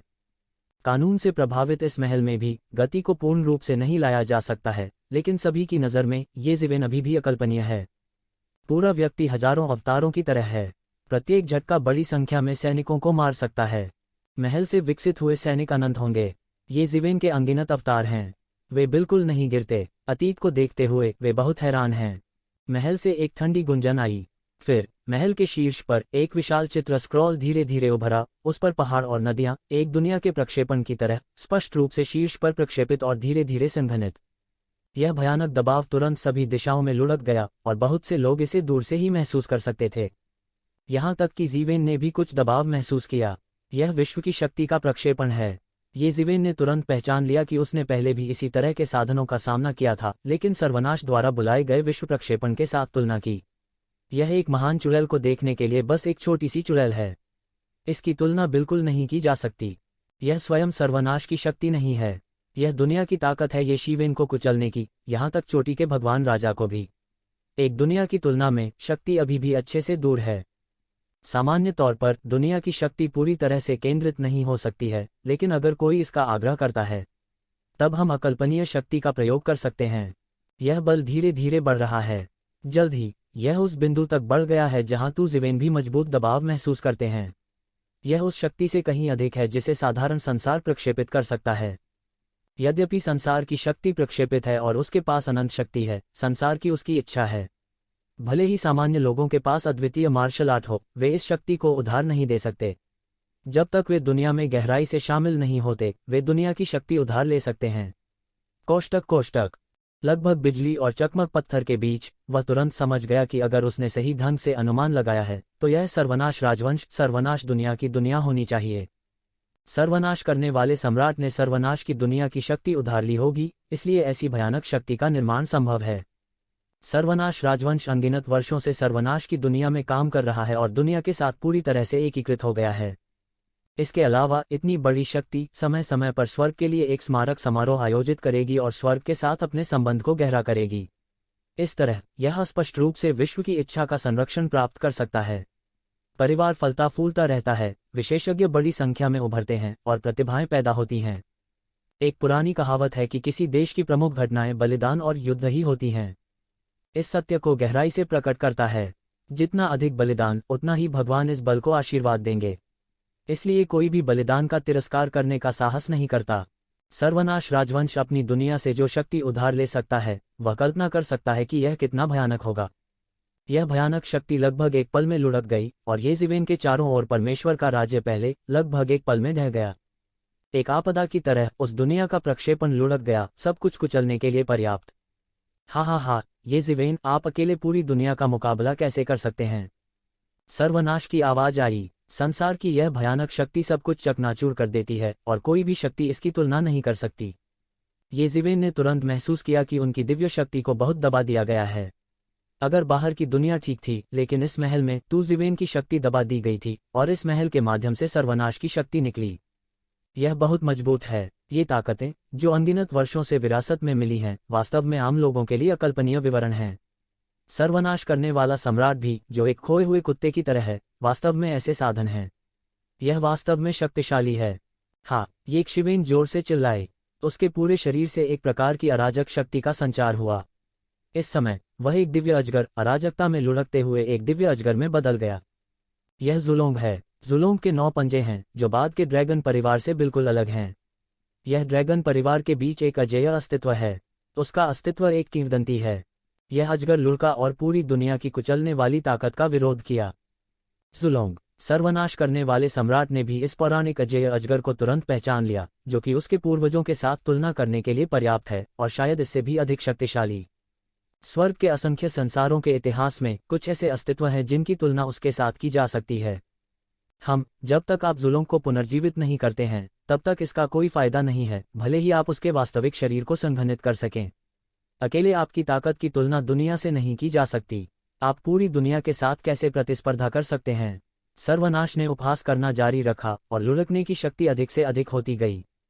वह जुलोंग लुढ़कता रहा और अप्रत्याशित रूप से पूरी दुनिया की जीवित शक्ति का विरोध किया। जब इस पुश्तैनी अजगर ने आकार लिया, तो यह स्वर्ग और पृथ्वी के बीच इस पूर्वज अजगर की दिशा में इकट्ठा होने वाली शक्ति की तरह था। यह दुनिया में जुलोंग के अवशेष की इच्छा और शक्ति है। यह पूरे विश्व में सप्ताह के दिनों में बिखरा हुआ है और बिना किसी मार्गदर्शन के स्थिर रहता है। अब यह जुलोंग वास्तविक शरीर अंधेरे में एक दीपक की तरह है, जो उन शक्तियों को लगातार आकर्षित करता है। हालांकि यह केवल एक छोटा सा हिस्सा है जो जुलोंग की चोटी की तुलना में बहुत दूर है। जुलोंग की चोटी शिखर सम्राट और अजेय है। भले ही उसकी शक्ति का एक छोटा सा हिस्सा ही परमेश्वर राजा के लिए बहुत बड़ा और भयानक हो। इस पुश्तैनी अजगर के निरंतर आंदोलन के तहत पूरा हॉल वास्तव में उथल-पुथल, हिलने और गड़गड़ाहट में होने लगा। बाहर वास्तव में अंदर टकराव नहीं देख सकता, लेकिन हम कुछ देख सकते हैं। पूरे हॉल की अनुभूति स्पष्ट है। दोनों पक्ष अंदर के संघर्ष के बारे में अधिक से अधिक जागरूक हैं। यहाँ तक सबसे अच्छी कलाकृतियाँ भी अस्थिरता के कुछ लक्षण दिखाना शुरू कर देती हैं और इस शक्ति की रिहाई को सहन नहीं कर पाती हैं। मैंने आपसे ताकत उधार लेने की उम्मीद नहीं की थी, लेकिन यह बात है, मैं तुम्हें एक सांस में दबा दूंगा। यदि सर्वनाश सम्राट ने तुरंत येज़ेवेन को नहीं बदलने का फैसला किया और येज़ेवेन को जुल्म की शक्ति को अवशोषित करने देना जारी रखा, तो यह वास्तव में उसे सफल बना सकता है, जो वास्तव में भयानक है। हालांकि यह अपने चरम पर जुल्म की शक्ति नहीं हो सकती है, यह सर्वनाश की दुनिया की सारी शक्ति नहीं हो सकती है जिसका वह उपयोग कर सकता है। यह इस बात पर निर्भर करता है कि कौन पहले शुरू करता है। उसका फिगर स्पष्ट हो गया। फिर उसने अपना मुंह खोला और सीधे एक एक करके ड्रैगन वेन्स का छिड़काव किया। इन ड्रैगन नसों को सर्वनाश दुनिया के नक्शे में एकीकृत किया गया था। जल्दी से सर्वनाश दुनिया के नक्शे को मूर्त रूप दिया और फिर धीरे धीरे लुढ़का। यह नक्शा बड़ा और बड़ा होने लगा। इस महल में वह हवा के खिलाफ उठ खड़ा हुआ। मुझे नहीं पता कि दसियों हजारों मील हैं या सैकड़ों हजारों मील। ऐसा लगता है कि एक वास्तविक दुनिया को कुचल दिया गया है, प्रक्षेपण नहीं। यह एक वास्तविक दुनिया है। सर्वनाश सम्राट के सभी साधन येज़ेवेन के हाथों में हैं। उनके अवतरित जुल्म ने अराजक गैस की एक धारा का उत्सर्जन करना शुरू कर दिया, जो सभी दिशाओं में बह गई और मजबूत होने लगी, जैसे कि पूरा ब्रह्मांड अस्थिर था और ढह जाएगा। यह क्या है? सर्वनाश सम्राट ने तुरंत जुल्म पर असामान्य ऊर्जा के उतार चढ़ाव को महसूस किया और यहाँ तक धीरे धीरे उस सर्वनाश की दुनिया को अवरुद्ध कर दिया जिस पर वह उतरा था। नहीं, तुम उसे सफल नहीं होने दे सकते। सर्वनाश सम्राट ने सर्वनाश प्रक्षेपण की शक्ति को लगातार बढ़ाने के लिए कई ड्रैगन नसों को बाहर निकाल दिया। वह नहीं जानता था कि एक शिवेन किस माध्यम का उपयोग करेगा, लेकिन उसके अंतर्ज्ञान ने उसे बताया कि एक शिवेन सफल नहीं हो सकता। सर्वनाश सम्राट, मुझे इस कदम की पूरी समझ भी नहीं है। अगला, उसकी रचना से आप अभी भी उसे देखने वाले पहले व्यक्ति हैं। हा, अगला, अराजकता। येज़ेवेन दहाड़ते हुए फूट पड़े। करने के लिए जारी।